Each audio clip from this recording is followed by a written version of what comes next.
মাননীয় প্রধানমন্ত্রীর সানুগ্রহ অনুমতিক্রমে জেলা প্রশাসক সম্মেলন 2026-এর উদ্বোধন অনুষ্ঠান শুরু করছি। সম্মানিত সুধীবৃন্দ, আসসালামু আলাইকুম। জেলা প্রশাসক সম্মেলন 2026-এর উদ্বোধন অনুষ্ঠানে প্রধান অতিথির আসন অলংকৃত করেছেন গণপ্রজাতন্ত্রী বাংলাদেশ সরকারের মাননীয় প্রধানমন্ত্রী জনাব তারেক রহমান।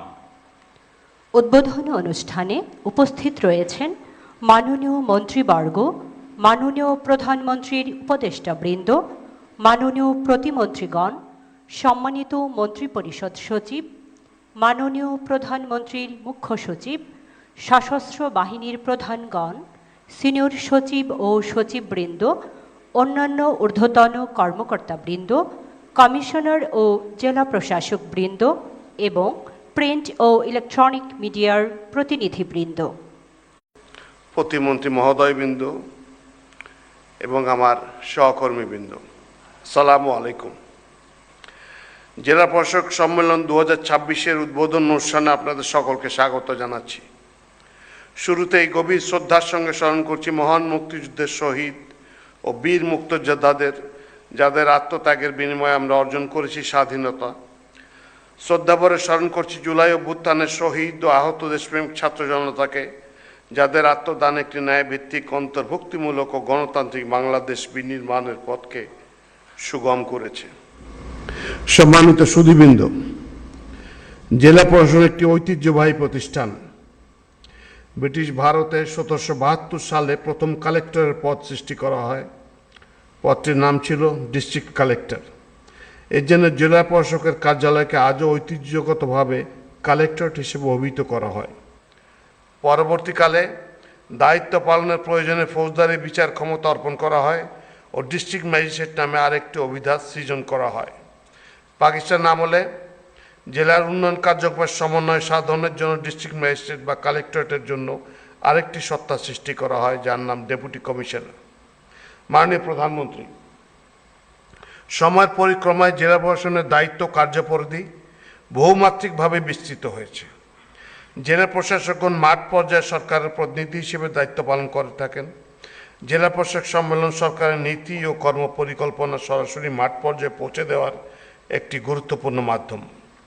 এই সম্মেলনে মাঠ প্রশাসন নীতি নির্ধারণী পর্যায়ের মধ্যে কার্যকর সমন্বয় ও প্রত্যক্ষ সংলাপের একটি গুরুত্বপূর্ণ প্ল্যাটফর্ম। প্রশাসনের কর্মকর্তাগণ এই সম্মেলনের মাধ্যমে সরকারের সর্বোচ্চ অবস্থান থেকে দিক নির্দেশনা লাভ করেন এবং নিবেদিত চিত্তে কাজ করার অনুপ্রেরণা লাভ করেন। সম্মেলনে সরকার প্রধান হিসেবে আপনার প্রদত্ত নির্দেশনা বাস্তবায়নে জেলা প্রশাসকগণ সদা তৎপর থাকবেন। প্রিয় বিভাগীয় কমিশনার ও জেলা প্রশাসকবৃন্দ, আপনারাই মাঠ প্রশাসনের মূল চালিকা শক্তি। সরকারের নীতিমালা ও অগ্রাধিকারমূলক কর্মসূচি বাস্তবায়নে আপনাদের ভূমিকা অপরিহার্য। বর্তমান সরকার দায়িত্ব গ্রহণের সঙ্গে সঙ্গে বিভিন্ন কল্যাণমূলক কর্মসূচির মাধ্যমে জনগণের জীবন মান উন্নয়নে বহুমুখী কার্যক্রম বাস্তবায়ন করছে। আপনারা জানেন, ব্যক্তি নয়, পরিবারই উন্নয়নের মূল একক। এই দর্শনকে ভিত্তি করে নারীর মর্যাদা নিশ্চিতকরণ, খাদ্য নিরাপত্তা, স্বাস্থ্য, শিক্ষা উন্নয়নের লক্ষ্যে ফ্যামিলি কার্ড কর্মসূচি চালু হয়েছে। এক্ষেত্রে স্বচ্ছতার মাধ্যমে সঠিক উপকারভোগী নির্বাচন আপনাদের দায়িত্ব ও কর্তব্য। এছাড়াও বর্তমান সরকার ইমাম, মুয়াজ্জিন, খাদেম এবং অন্যান্য ধর্মীয় নেতাদের, যথা পুরোহিত, সেবায়েত, ভিক্ষু, এদের জন্য মাসিক সম্মানী বা ভাতার একটি নতুন ও পাইলট প্রকল্প চালু করেছেন। এটি একটি কল্যাণমূলক উদ্যোগ, যার মাধ্যমে ধর্মীয় সেবায় নিয়োজিত ব্যক্তিদের অর্থনৈতিক সহায়তা ও মর্যাদা নিশ্চিত করার ব্যবস্থা করা হয়েছে। একইভাবে সরকার ভূমিহীন, প্রান্তিক ও ক্ষুদ্র কৃষকদের জন্য কৃষক কার্ড চালু করেছে, যার মাধ্যমে কার্ডধারীরা ন্যায্য মূল্যে কৃষি উপকরণ, সহজে ঋণ, সরাসরি সরকারি ভর্তুকি মূল্যে সার, বীজ ও কীটনাশক এবং বছরে 2500 টাকা আর্থিক সহায়তা সহ মোট 10 ধরনের সুবিধা পাবেন। কৃষি আমাদের অর্থনীতির মূল চালিকা শক্তি, সুতরাং যাচাই বাছাইয়ের মাধ্যমে প্রকৃত কৃষক যেন এই সুবিধা পায়, ফলপ্রসূ তদারকির মাধ্যমে তা আপনাদের নিশ্চিত করতে হবে। জলাবদ্ধতা, পরিবেশের ভারসাম্য রক্ষা এবং জলবায়ুর পরিবর্তনের বিরূপ প্রভাব মোকাবিলায় সরকার সারা দেশে বৃক্ষরোপণ কর্মসূচি গ্রহণ করেছে। নির্ধারিত লক্ষ্যমাত্রা অনুযায়ী বৃক্ষরোপণ ও সঠিকভাবে সেগুলো রক্ষণাবেক্ষণে জেলা প্রশাসকদের ভূমিকা গুরুত্বপূর্ণ। জলাবদ্ধতা নিরসন, সেচ ব্যবস্থা উন্নয়ন এবং পরিবেশগত ভারসাম্য রক্ষায় খাল খনন ও পুনঃখননে সরকারের অগ্রাধিকারমূলক কার্যক্রম। অনেক ক্ষেত্রে খাল দখল ও ভরাট হয়ে যাওয়ায় পানি প্রবাহ ব্যাহত হচ্ছে। এই পরিস্থিতির মোকাবেলায় অবৈধ দখল উচ্ছেদ, খাল পুনরুদ্ধার এবং রক্ষণাবেক্ষণের সমন্বিত উদ্যোগ গ্রহণের মাধ্যমে জেলা প্রশাসকদের কঠোর ভূমিকা পালন করতে হবে। পরিবেশগত ভারসাম্য রক্ষা না হলে টেকসই উন্নয়ন সম্ভব নয়, এই বিষয়টি আমাদের সবসময় মনে রাখতে হবে। তবে সরকারের গৃহীত কর্মসূচির অনুসরণে সবার আগে মানুষ, দেশের মানুষ, এবং তাদের প্রতি আমাদের সার্ভিস হতে হবে ডেডিকেটেড, এটি সর্বাবস্থায় স্মরণে রাখবেন। সম্মানিত সুধীবৃন্দ, বর্তমান বৈশ্বিক প্রেক্ষাপটে জ্বালানি ও বিদ্যুতের সাশ্রয়ী ব্যবহার জাতীয় দায়িত্বে পরিণত হয়েছে। এ লক্ষ্যে সরকার ইতোমধ্যে জ্বালানি ব্যবস্থাপনায় দক্ষতা বৃদ্ধি, নবায়নযোগ্য জ্বালানির ব্যবহার সম্প্রসারণ এবং চাহিদা ব্যবস্থাপনার উপর গুরুত্ব আরোপ করেছে। আপনারা জানেন যে সরকারি বেসরকারি দপ্তরসমূহে বিদ্যুৎ ও জ্বালানি ব্যবহারে মিতব্যয়িতা নিশ্চিত করবে সরকার নির্দেশনা দিয়েছে। এক্ষেত্রে জেলা প্রশাসকগণকে সময়োপযোগী ভূমিকা পালন করতে হবে, যাতে সম্পদের অপচয় রোধ এবং টেকসই ব্যবহার নিশ্চিত হয়। প্রিয় সহকর্মীবৃন্দ, জাতীয় নির্বাচন সুষ্ঠু, অবাধ ও শান্তিপূর্ণ সম্পন্ন করা রাষ্ট্রের একটি প্রধান অগ্রাধিকার। এক্ষেত্রে জেলা প্রশাসকদের পেশাদারিত্ব ও নিরপেক্ষতা অত্যন্ত গুরুত্বপূর্ণ। এই ধারা অব্যাহত রাখতে হবে। মাঠ প্রশাসনের নেতৃত্ব দানকারী হিসেবে আইন শৃঙ্খলা রক্ষা, দুর্যোগ ব্যবস্থাপনা, সামাজিক সুরক্ষা কর্মসূচি, ভূমি ব্যবস্থাপনা, আধুনিকীকরণ, ডিজিটাল সেবা সম্প্রসারণ, কৃষি ও সেচ কার্যক্রমে সহায়তা প্রদান ইত্যাদি ক্ষেত্রে আপনাদের কার্যকর ভূমিকা সুবিদিত। সেবার মান উন্নয়নের মাধ্যমে জনগণের আস্থা অর্জনে আপনাদের আরও বেশি তৎপর হতে হবে। প্রিয় জেলা প্রশাসকবৃন্দ, জেলা প্রশাসকের দায়িত্বে মোবাইল কোর্টের পরিধি ব্যাপক ও বিস্তৃত হয়েছে। নির্ধারিত দিন সময়ে নিয়মিত জোরদারভাবে মোবাইল কোর্ট পরিচালনা করতে হবে, যাতে সাধারণ মানুষের স্বার্থ সুরক্ষিত থাকে এবং আইন লঙ্ঘনের প্রবণতা হ্রাস পায়। আইন প্রয়োগের ক্ষেত্রে স্বচ্ছতা, ন্যায্যতা ও মানবিক দৃষ্টিভঙ্গি বজায় রাখা অত্যন্ত জরুরি। আমাদের প্রত্যন্ত অঞ্চলে কিশোর ও তরুণের মধ্যে ব্যাপকভাবে মাদকাসক্তি ছড়িয়ে পড়েছে, যা শুধু আইন প্রয়োগের মাধ্যমে মোকাবেলা সম্ভব নয়। তাদেরকে উৎপাদনমুখী কাজে নিয়োজিত করা, স্কুল কলেজে খেলাধুলা, সাংস্কৃতিক চর্চা ইত্যাদি ক্ষেত্রে আপনারা উদ্ভাবনী ধ্যান ধারণা দিয়ে এগিয়ে আসতে পারেন, যাতে বিপুল জনশক্তিকে কাজে ব্যাপৃত করা যায়। প্রিয় সহকর্মীবৃন্দ, এই 4 দিনব্যাপী সম্মেলনের বিভিন্ন অধিবেশনে আপনারা মাঠ পর্যায়ের বাস্তব অভিজ্ঞতার সমস্যা ও সম্ভাবনাগুলো সরাসরি নীতি নির্ধারণী পর্যায়ে উপস্থাপনের সুযোগ পাবেন। সরকারের নীতি নির্ধারণ এবং জ্যেষ্ঠ কর্মকর্তার অভিজ্ঞতা আপনাদের কাজে নতুন গতি ও পথ নির্দেশ করবে। আপনাদের মতামত, সুপারিশ, অভিজ্ঞতা সরকারের নীতি প্রণয়ন এবং বাস্তবায়ন প্রক্রিয়াকে আরও কার্যকর ও সময়োপযোগী করতে সহায়তা করবে। মাননীয় প্রধানমন্ত্রী, আপনার দূরদর্শী নেতৃত্বে বাংলাদেশের উন্নয়নের এক নতুন দিগন্তে এগিয়ে যাচ্ছে। আপনার নেতৃত্বে মাঠ প্রশাসন ভবিষ্যতের চ্যালেঞ্জ মোকাবেলায় সততা, দক্ষতা ও আন্তরিকতার সঙ্গে দায়িত্ব পালন করে জনগণের প্রত্যাশা পূরণে সক্ষম হবে, এটাই আমার দৃঢ় বিশ্বাস। আপনার উপস্থিতি জেলা প্রশাসক সম্মেলনকে তাৎপর্যমণ্ডিত করেছে। আমি মন্ত্রিপরিষদ বিভাগের পক্ষ থেকে আপনার প্রতি গভীর কৃতজ্ঞতা জ্ঞাপন করছি। পরিশেষে সম্মানিত সুধী, জেলা প্রশাসক 2026 উদ্বোধন অনুষ্ঠানে উপস্থিতির জন্য সকলকে আন্তরিক ধন্যবাদ জানাচ্ছি। মন্ত্রিপরিষদ সচিব মহোদয়কে ধন্যবাদ। সুধীবৃন্দ, এবার মাঠ প্রশাসনের সেবা ও উন্নয়নমূলক কর্মকাণ্ড সংক্রান্ত একটি ভিডিও চিত্র প্রদর্শন করা হবে। ভিডিও চিত্রটি উপভোগ করার জন্য সকলকে বিনীত অনুরোধ জানাচ্ছি।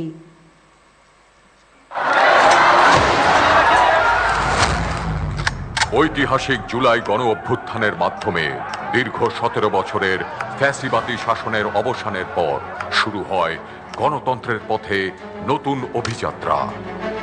নতুন বাংলাদেশের স্বপ্নে এদেশের গণমানুষের অকুণ্ঠ সমর্থন ত্রয়োদশ জাতীয় সংসদ নির্বাচনে বিএনপিকে এনে দেয় বিপুল সংখ্যাগরিষ্ঠতা।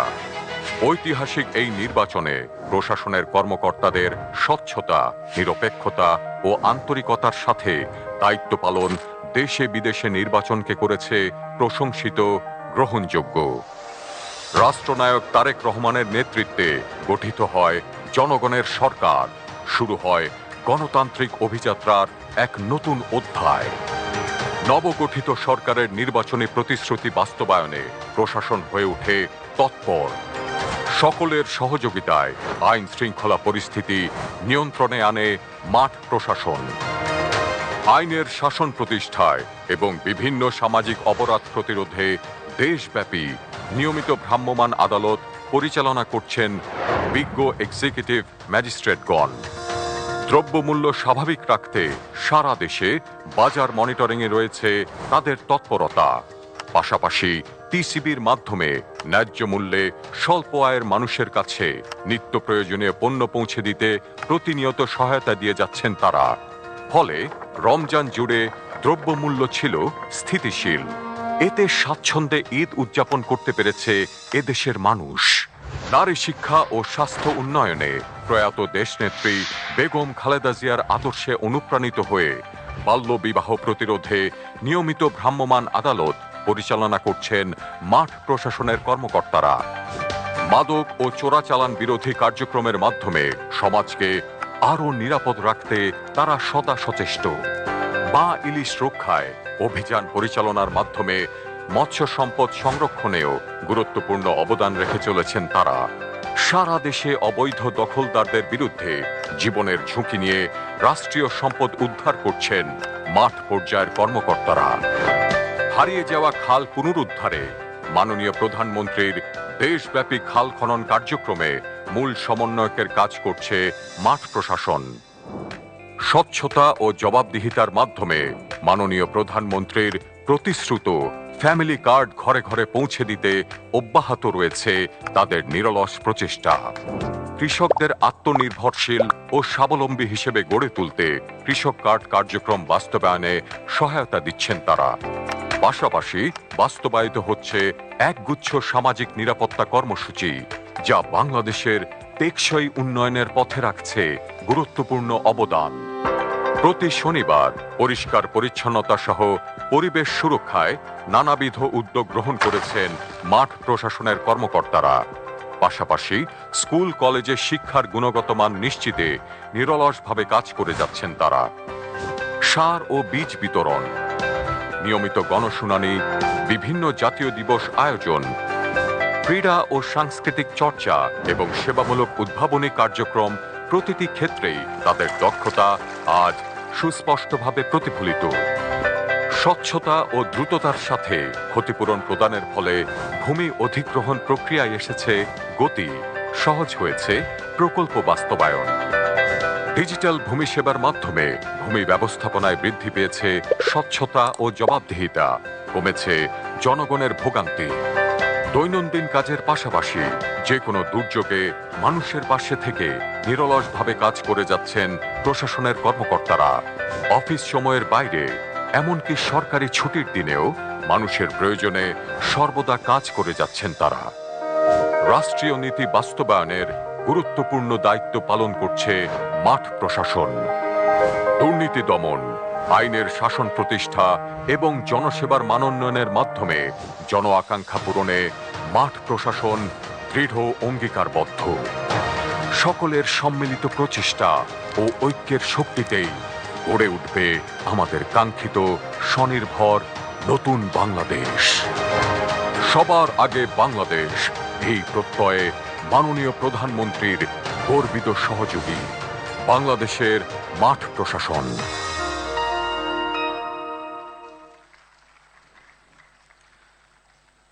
ভিডিও চিত্রটি উপভোগ করার জন্য ধন্যবাদ।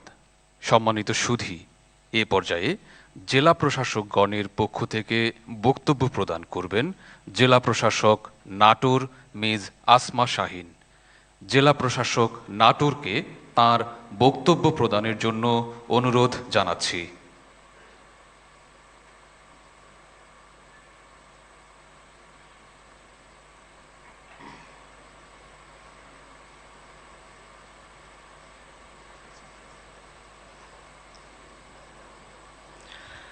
বিসমিল্লাহির রহমানির রহিম। জেলা প্রশাসক সম্মেলন 2026-এর উদ্বোধনী অনুষ্ঠানের প্রধান অতিথি মাননীয় প্রধানমন্ত্রী, অনুষ্ঠানে উপস্থিত মন্ত্রিপরিষদের মাননীয় সদস্যবৃন্দ, মাননীয় উপদেষ্টাগণ, শ্রদ্ধেয় মন্ত্রিপরিষদ সচিব, প্রধানমন্ত্রীর মুখ্য সচিব, সিনিয়র সচিব ও সচিববৃন্দ, কমিশনার মহোদয়গণ, জেলা প্রশাসকবৃন্দ, সম্মানিত সুধী মণ্ডলী, আসসালামু আলাইকুম। মাননীয় প্রধানমন্ত্রী, আপনার নেতৃত্বে বৈষম্যহীন, মেধাভিত্তিক, জবাবদিহিমূলক ও মানবিক রাষ্ট্র গড়ে তোলার কাজ শুরু হয়েছে। ইতোমধ্যে আপনার সুযোগ্য নির্দেশনায় সবার আগে বাংলাদেশ এই স্লোগানে ব্যাপক কর্মযজ্ঞ শুরু হয়েছে। আমরা দৃঢ়ভাবে বিশ্বাস করি আপনার দূরদর্শী নেতৃত্বে দেশের টেকসই উন্নয়ন ও জনকল্যাণমূলক কর্মসূচিগুলো মাঠ পর্যায়ে দৃশ্যমান বাস্তবতায় রূপ নিচ্ছে। বিশেষ করে খাল খনন কার্যক্রমের মাধ্যমে জলাবদ্ধতা নিরসন ও সেচ ব্যবস্থার উন্নয়ন কৃষি উৎপাদন বৃদ্ধিতে গুরুত্বপূর্ণ ভূমিকা রাখবে। একই সাথে ফ্যামিলি কার্ড কার্যক্রমের মাধ্যমে নিম্ন আয়ের জনগোষ্ঠীর জন্য নিত্য প্রয়োজনীয় দ্রব্যের সহজলভ্যতা নিশ্চিত হয়েছে, যা সামাজিক নিরাপত্তা ব্যবস্থাকে আরও শক্তিশালী করেছে। এছাড়া সারা দেশে ব্যাপক বৃক্ষরোপণ কর্মসূচি পরিবেশ সুরক্ষা, জলবায়ু পরিবর্তন মোকাবেলা এবং সবুজ বাংলাদেশ গঠনে এক যুগান্তকারী ভূমিকা রাখছে। এ কার্যক্রমের অংশ হিসেবে নাটোর জেলার লালপুর উপজেলার ঈশ্বরদী ইউনিয়নের ৯ নং ওয়ার্ডের ৩৬৯ জনকে ফ্যামিলি কার্ড প্রদান করা হয়েছে। পর্যায়ক্রমে সকল উপজেলা ফ্যামিলি কার্ডের আওতায় আনতে পারলে জনগণ উপকৃত হবে। এছাড়া নাটোর জেলার বিভিন্ন উপজেলায় খাল খনন ও বৃক্ষরোপণ কর্মসূচির সফল বাস্তবায়নে জেলা প্রশাসন আন্তরিকভাবে কাজ করে যাচ্ছে। জিআই পণ্য হিসেবে স্বীকৃত নাটোরের কাঁচাগোল্লার ঐতিহ্য ও গুণগত মান অক্ষুণ্ণ রাখতে স্থানীয় উৎপাদক, ব্যবসায়ী এবং বিশেষজ্ঞদের অংশগ্রহণে উৎপাদন প্রক্রিয়ার মানোন্নয়ন, ভেজাল প্রতিরোধ, সঠিক ব্র্যান্ডিং ও বিপণন কৌশল, সচেতনতামূলক কার্যক্রম পরিচালনা সহ প্রয়োজনীয় পদক্ষেপ গ্রহণ অব্যাহত রয়েছে। মাননীয় প্রধানমন্ত্রী, নাটোর রাজশাহী বিভাগের একটি কৌশলগত জেলা। কৃষি নির্ভর অর্থনীতির শক্তিশালী ভিত্তির উপর দাঁড়িয়ে এ জেলা শিল্পায়নের নতুন দিগন্ত উন্মোচনের অপেক্ষায় রয়েছে। চলনবিল অঞ্চলে ব্যাপক রসুন উৎপাদিত হয়, যা কাজে লাগিয়ে রপ্তানিমুখী শিল্প গড়ে তোলা সম্ভব। নাটোর সুগার মিল ও নর্থ বেঙ্গল সুগার মিলকে কেন্দ্র করে একটি আধুনিক ও পূর্ণাঙ্গ শিল্প বলয় গড়ে তোলা হলে চিনি উৎপাদন বৃদ্ধি, গুড় ও ইথানল তৈরি এবং নবায়নযোগ্য জ্বালানি উৎপাদনে গুরুত্বপূর্ণ ভূমিকা পালন করবে।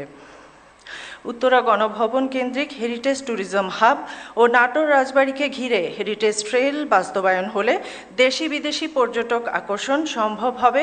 পাশাপাশি চলনবিল ও হালতিবিল ঘিরে ইকোট্যুরিজম কেন্দ্রিক কার্যক্রমের প্রসার, কর্মসংস্থান তৈরি ও জাতীয় অর্থনীতির বিকাশে গুরুত্বপূর্ণ ভূমিকা রাখতে পারে। মাননীয় প্রধানমন্ত্রী, আপনার সুযোগ্য নির্দেশনায় মাঠ প্রশাসন নিরলসভাবে কাজ করে যাচ্ছে। আপনার মতো আমরাও বিশ্বাস করি দেশ বিনির্মাণের যে সুযোগ তরুণরা তৈরি করেছে তা ব্যর্থ হতে দেওয়া যাবে না। এ লক্ষ্যে দ্রব্যমূল্য নিয়ন্ত্রণ, জনবান্ধব ভূমি ব্যবস্থাপনা, দুর্নীতিমুক্ত দপ্তর বিনির্মাণ, দুর্যোগ ব্যবস্থাপনা, খাদ্য নিরাপত্তা নিশ্চিত করা, মানসম্মত শিক্ষা পরিবেশ তৈরি, সার্বিকভাবে তরুণ ও যুব সমাজকে সম্পৃক্ত করার মাধ্যমে মাঠ পর্যায়ে সরকারের সকল উদ্যোগ সফলভাবে বাস্তবায়ন করা হচ্ছে। মাননীয় প্রধানমন্ত্রী, আপনার নেতৃত্বে আমরা নতুন বাংলাদেশের যে স্বপ্ন সূচনা করেছি, যে সুযোগ আমরা পেয়েছি তার সারথি হতে পেরে নিজেকে সৌভাগ্যবান মনে করছি। পরিশেষে সকলের প্রতি কৃতজ্ঞতা ও শ্রদ্ধা জানিয়ে আমার বক্তব্য শেষ করছি। সবাইকে ধন্যবাদ। জেলা প্রশাসক নাটোরকে ধন্যবাদ। এখন বক্তব্য প্রদান করবেন জেলা প্রশাসক পটুয়াখালী ডক্টর মোহাম্মদ শহীদ হোসেন চৌধুরী। জেলা প্রশাসক পটুয়াখালীকে তাঁর বক্তব্য প্রদানের জন্য অনুরোধ জানাচ্ছি।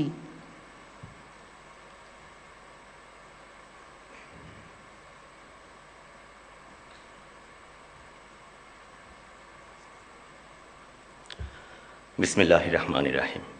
জেলা প্রশাসক সম্মেলন 2026-এর উদ্বোধনী অনুষ্ঠানের প্রধান অতিথি মাননীয় প্রধানমন্ত্রী, অনুষ্ঠানে উপস্থিত মন্ত্রিপরিষদের মাননীয় সদস্যবৃন্দ, মাননীয় উপদেষ্টাগণ, শ্রদ্ধেয় মন্ত্রিপরিষদ সচিব, প্রধানমন্ত্রীর মুখ্য সচিব, সিনিয়র সচিব ও সচিববৃন্দ, কমিশনার মহোদয়গণ, জেলা প্রশাসকবৃন্দ ও সুধীমণ্ডলী, আসসালামু আলাইকুম।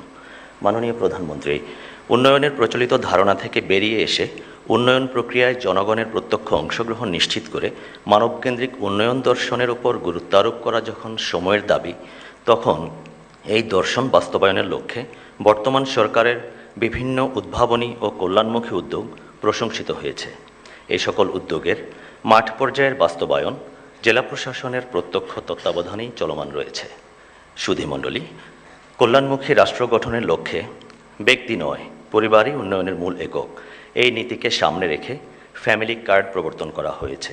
এই প্রক্রিয়ার অংশ হিসেবে পটুয়াখালীর গলাচিপা উপজেলার চর বিশ্বাস ইউনিয়নের 9 নম্বর ওয়ার্ডে ইতোমধ্যে জরিপ ও ডাটা এন্ট্রির কাজ সম্পন্ন হয়েছে।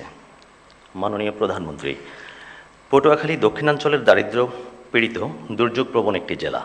এই জেলার শতভাগ জনগণকে ফ্যামিলি কার্ড প্রোগ্রামের আওতায় আনা গেলে দরিদ্র জনগোষ্ঠী উপকৃত হবে বলে দৃঢ়ভাবে বিশ্বাস করি।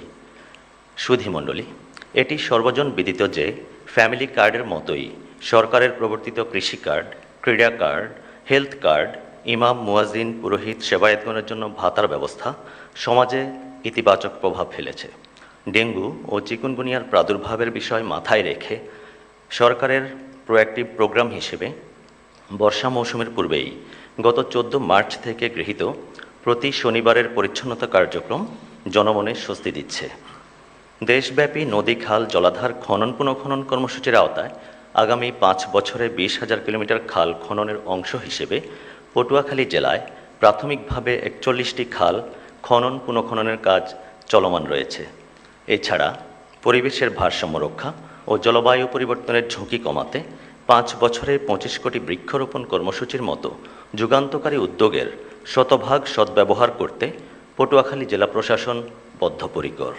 এই প্রসঙ্গে বিনয়ের সাথে অবহিত করার লোভ সংবরণ করতে পারছি না যে প্রয়াত প্রধানমন্ত্রী বেগম খালেদা জিয়ার ব্রেন চাইল্ড হিসেবে প্রধানমন্ত্রীর কার্যালয়ে সৃজিত বনাশ্রয় কর্মসূচির আদলে পটুয়াখালীর সুপরিচিত সেলফি রোড সংলগ্ন ঝাউতলায় দেশীয় প্রজাতির জীববৈচিত্র্য বান্ধব গাছ, লতা, গুল্মের মিশ্রণে ঔষধি বৃক্ষের সমাহার গড়ে তোলার কাজ চলমান রয়েছে। এছাড়াও অল্প সময়ে পরিণত বন তৈরির জাপানি কৌশল অনুসরণ করে কলাপাড়া উপজেলায় বেদখল হওয়া খাস জমি উদ্ধার করে মিয়াওয়াকি ফরেস্ট স্থাপনের উদ্যোগ গ্রহণ করা হয়েছে। মাননীয় প্রধানমন্ত্রী, মধ্যপ্রাচ্যে চলমান যুদ্ধের কারণে বৈশ্বিক জ্বালানি সংকটের ধকল সরকার দক্ষতার সাথে মোকাবিলা করছে, যা সত্যিই প্রশংসার দাবি রাখে। এদিকে পর্যটন খাতের টেকসই ও দীর্ঘমেয়াদী উন্নয়নের লক্ষ্যে এ খাতকে পরিকল্পিতভাবে এগিয়ে নিতে পর্যটন মহাপরিকল্পনার কাজ করছে সরকার। এটি পটুয়াখালীবাসীর জন্য অত্যন্ত আনন্দের সংবাদ যে কুয়াকাটার প্রাকৃতিক সৌন্দর্য রক্ষা ও পর্যটন শিল্পকে বিকশিত করতে কুয়াকাটা সংলগ্ন 7টি উপজেলাকে কেন্দ্র করে পায়রা Kuakata comprehensive plan focusing on ecotourism শীর্ষক গৃহীত পরিকল্পনার আওতায় অ্যাকশন এরিয়া প্ল্যান তৈরি করার ঘোষণা দিয়েছে সরকার। আমরা জেনেছি মাননীয় প্রধানমন্ত্রী মহান জাতীয় সংসদে শৈশবে তাঁর পিতার সাথে কুয়াকাটা ভ্রমণের স্মৃতিচারণ করেছেন। শৈশবের স্মৃতিবিজড়িত কুয়াকাটায় আবার সানুগ্রহ সফর করার জন্য জেলা প্রশাসক পটুয়াখালী হিসেবে মাননীয় প্রধানমন্ত্রীকে বিনীতভাবে নিমন্ত্রণ করছি। পরিশেষে মাননীয় প্রধানমন্ত্রীর চৌকস নেতৃত্বে অচিরেই আমরা একটি সুখী, স্বনির্ভর ও বৈষম্যহীন বাংলাদেশ বিনির্মাণে ভূমিকা রাখতে পারব। মাঠ প্রশাসনের একজন ক্ষুদ্র কর্মী হিসেবে এই প্রত্যাশা ব্যক্ত করে আমার বক্তব্য শেষ করছি। সকলকে ধন্যবাদ।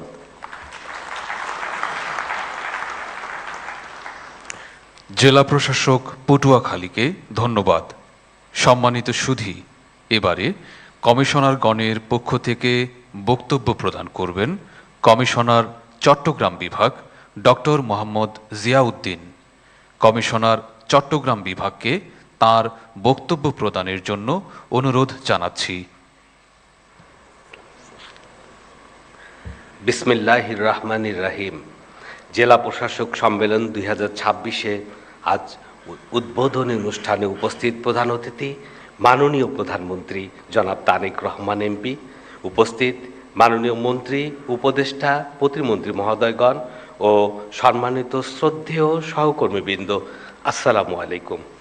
মাননীয় প্রধানমন্ত্রী, আপনার দূরদর্শী নেতৃত্বে বর্তমান সরকার এদেশের আপামর জনসাধারণের আকাঙ্ক্ষা বাস্তব রূপ দিতে নিরলসভাবে ব্রতী রয়েছে। আমরা মাঠ প্রশাসনের সদস্যবৃন্দ সরকারের এই জনকল্যাণমুখী নীতি ও কর্মসূচিগুলো পূর্ণ নিষ্ঠা ও একাগ্রতার সাথে সাধারণ মানুষের দোরগোড়ায় পৌঁছে দিতে অঙ্গীকারাবদ্ধ। রাষ্ট্রের অজস্র ব্যস্ততার মাঝেও আমাদের সাথে এই নিবিড় মতবিনিময়ের সুযোগ করে দেওয়ার জন্য আমরা আপনার প্রতি অশেষ কৃতজ্ঞতা জ্ঞাপন করছি। এটি আমাদের কর্মস্পৃহাকে নতুনভাবে উজ্জীবিত করবে। মাননীয় প্রধানমন্ত্রী, কক্সবাজার ও পার্বত্য চট্টগ্রামের জেলাগুলোকে কেন্দ্র করে একটি সুদূর প্রসারী ও পরিবেশ বান্ধব পর্যটন মহাপরিকল্পনা গ্রহণ করা হলে এই অঞ্চলটি বিশ্বমানের পর্যটন কেন্দ্রে পরিণত হবে। আমাদের শিল্প ও পর্যটন সম্ভাবনাকে কাজে লাগাতে মিরসরাই থেকে কক্সবাজার পর্যন্ত একটি সমন্বিত মেরিন ড্রাইভ ও উপকূলীয় সুরক্ষা বাঁধ নির্মাণ করা প্রয়োজন। এটি যাতায়াত সহজ করবে, জলোচ্ছ্বাস থেকে জনপদ রক্ষা করবে এবং পর্যটন সম্ভাবনাকে বৈশ্বিক মানে উন্নীত করে নীল অর্থনীতির নতুন দুয়ার উন্মোচন করবে। মাননীয় প্রধানমন্ত্রী, পার্বত্য চট্টগ্রামের ভূমি ব্যবস্থাপনায় স্বচ্ছতা ও গতিশীলতা আনতে ডিজিটাল ভূমি ব্যবস্থাপনা প্রবর্তন করা অত্যন্ত জরুরি। এছাড়া পার্বত্য এলাকায় সুপেয় পানির তীব্র সংকট নিরসনে কার্যকর পরিকল্পনা গ্রহণ করা প্রয়োজন, কারণ পানির অভাব জনজীবনে চরম দুর্ভোগ সৃষ্টির পাশাপাশি পর্যটন শিল্পের সম্ভাবনাকে ব্যাহত করছে। মাননীয় প্রধানমন্ত্রী, পাহাড় ও সমতলের কৃষি অর্থনীতিতে বৈপ্লবিক পরিবর্তন আনতে চট্টগ্রামে একটি বিশেষায়িত অ্যাগ্রো প্রসেসিং জোন প্রতিষ্ঠা করা গেলে এর মাধ্যমে স্থানীয়ভাবে উৎপাদিত বৈচিত্র্যময় ফলমূল ও কৃষিপণ্য আধুনিক প্রযুক্তিতে প্রক্রিয়াজাত করে সরাসরি বিশ্ববাজারে রপ্তানি করা সম্ভব হবে, যা পচনশীল পণ্যের অপচয় রোধসহ কৃষকের ন্যায্য মূল্য নিশ্চিত করবে, গ্রামীণ অর্থনীতিতে ব্যাপক কর্মসংস্থান ও সমৃদ্ধি বয়ে আনবে, কৃষিভিত্তিক শিল্পায়নের মাধ্যমে রপ্তানি বৃদ্ধিতেও ভূমিকা রাখবে। মাননীয় প্রধানমন্ত্রী, ঢাকা চট্টগ্রাম মহাসড়ক বাংলাদেশের অর্থনীতির প্রাণপ্রবাহ। দেশের প্রায় 80% বাণিজ্য এই পথের উপর নির্ভরশীল। ক্রমবর্ধমান যানবাহনের চাপ ও যানজট নিরসনে এই মহাসড়ককে 4 লেন থেকে 8 লেনে উন্নীত করা এখন সময়ের দাবি। এটি বাস্তবায়িত হলে শিল্পায়ন ও বিনিয়োগের পথ উন্মোচিত হবে। এছাড়া চট্টগ্রাম কক্সবাজার মহাসড়কটি বর্তমানে অত্যন্ত ঝুঁকিপূর্ণ ও অপ্রশস্ত। এটি 2 লেনের সড়ক। এই ঝুঁকিপূর্ণ মহাসড়কটিকে মৃত্যু ফাঁদ থেকে মুক্ত করতে এবং পর্যটন শিল্পের বিকাশ নিশ্চিতকল্পে অতি দ্রুত 6 লেনে উন্নীত করা প্রয়োজন। এছাড়া ঢাকা চট্টগ্রাম রেল রুটে নারায়ণগঞ্জ কুমিল্লা কর্ড লাইন নির্মিত হলে দূরত্ব 100 কিলোমিটার কমে আসবে। ফলশ্রুতিতে এই রুটে যাত্রী ও পণ্য পরিবহন দ্রুততর হবে এবং অর্থনীতিতে ব্যাপক অগ্রগতি সাধিত হবে। মাননীয় প্রধানমন্ত্রী, এই সম্মেলনে আপনার মূল্যবান নির্দেশনা আমাদের পেশাগত দায়িত্ব পালনের পথকে আরও অর্থবহ, ফলপ্রসূ ও দেশপ্রেমে উজ্জীবিত করবে। পরিশেষে সকলের মঙ্গল কামনা করছি। সকলকে ধন্যবাদ। কমিশনার চট্টগ্রাম বিভাগকে ধন্যবাদ। সম্মানিত সুধী, এ পর্যায়ে শুভেচ্ছা বক্তব্য প্রদান করবেন মাননীয় প্রধানমন্ত্রীর মুখ্য সচিব জনাব ABM আব্দুস সাত্তার। সম্মানিত মুখ্য সচিবকে তার বক্তব্য প্রদানের জন্য বিনীত অনুরোধ জানাচ্ছি। বিসমিল্লাহির রহমানির রহিম। অনুষ্ঠানের সম্মানিত প্রধান অতিথি, গণপ্রজাতন্ত্রী বাংলাদেশ সরকারের মাননীয় প্রধানমন্ত্রী, উপস্থিত মন্ত্রিপরিষদের সদস্যবৃন্দ, উপদেষ্টাবৃন্দ, প্রধানমন্ত্রীর বিশেষ সহকারী বৃন্দ, মন্ত্রিপরিষদ বিভাগের সচিব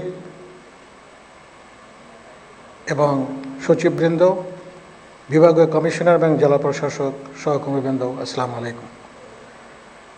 প্রিয় সহকর্মীবৃন্দ, আমরা সবাই জানি বিগত 12 ফেব্রুয়ারি একটি নিরপেক্ষ, সুষ্ঠু এবং দেশে বিদেশে গ্রহণযোগ্য একটি নির্বাচনের মধ্য দিয়ে একটি নতুন সরকারের পথ চলা শুরু হয়েছে।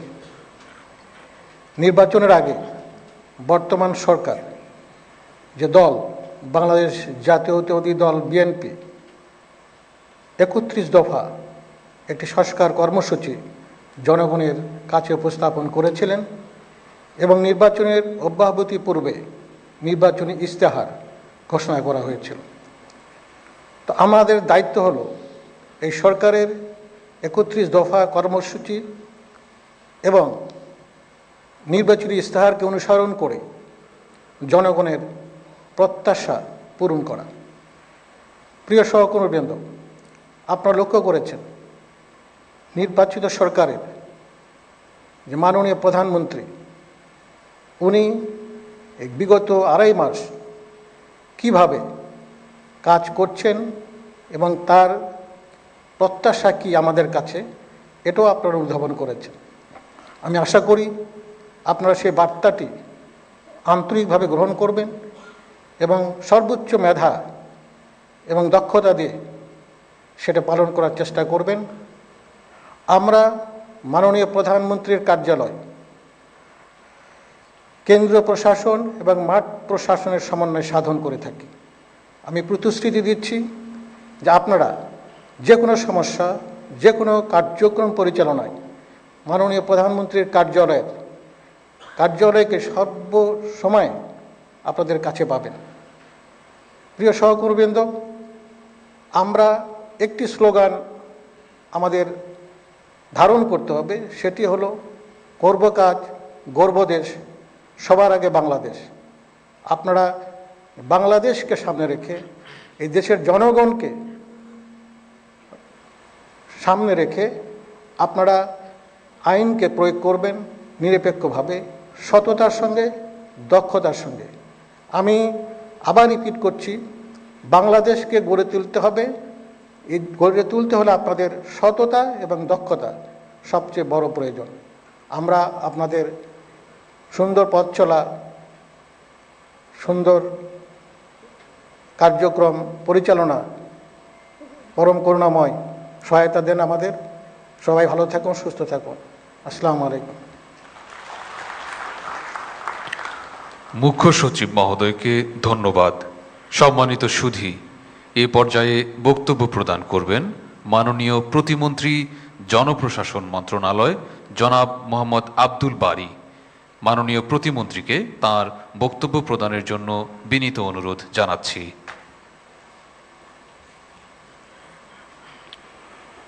বিসমিল্লাহির রহমানির রহিম।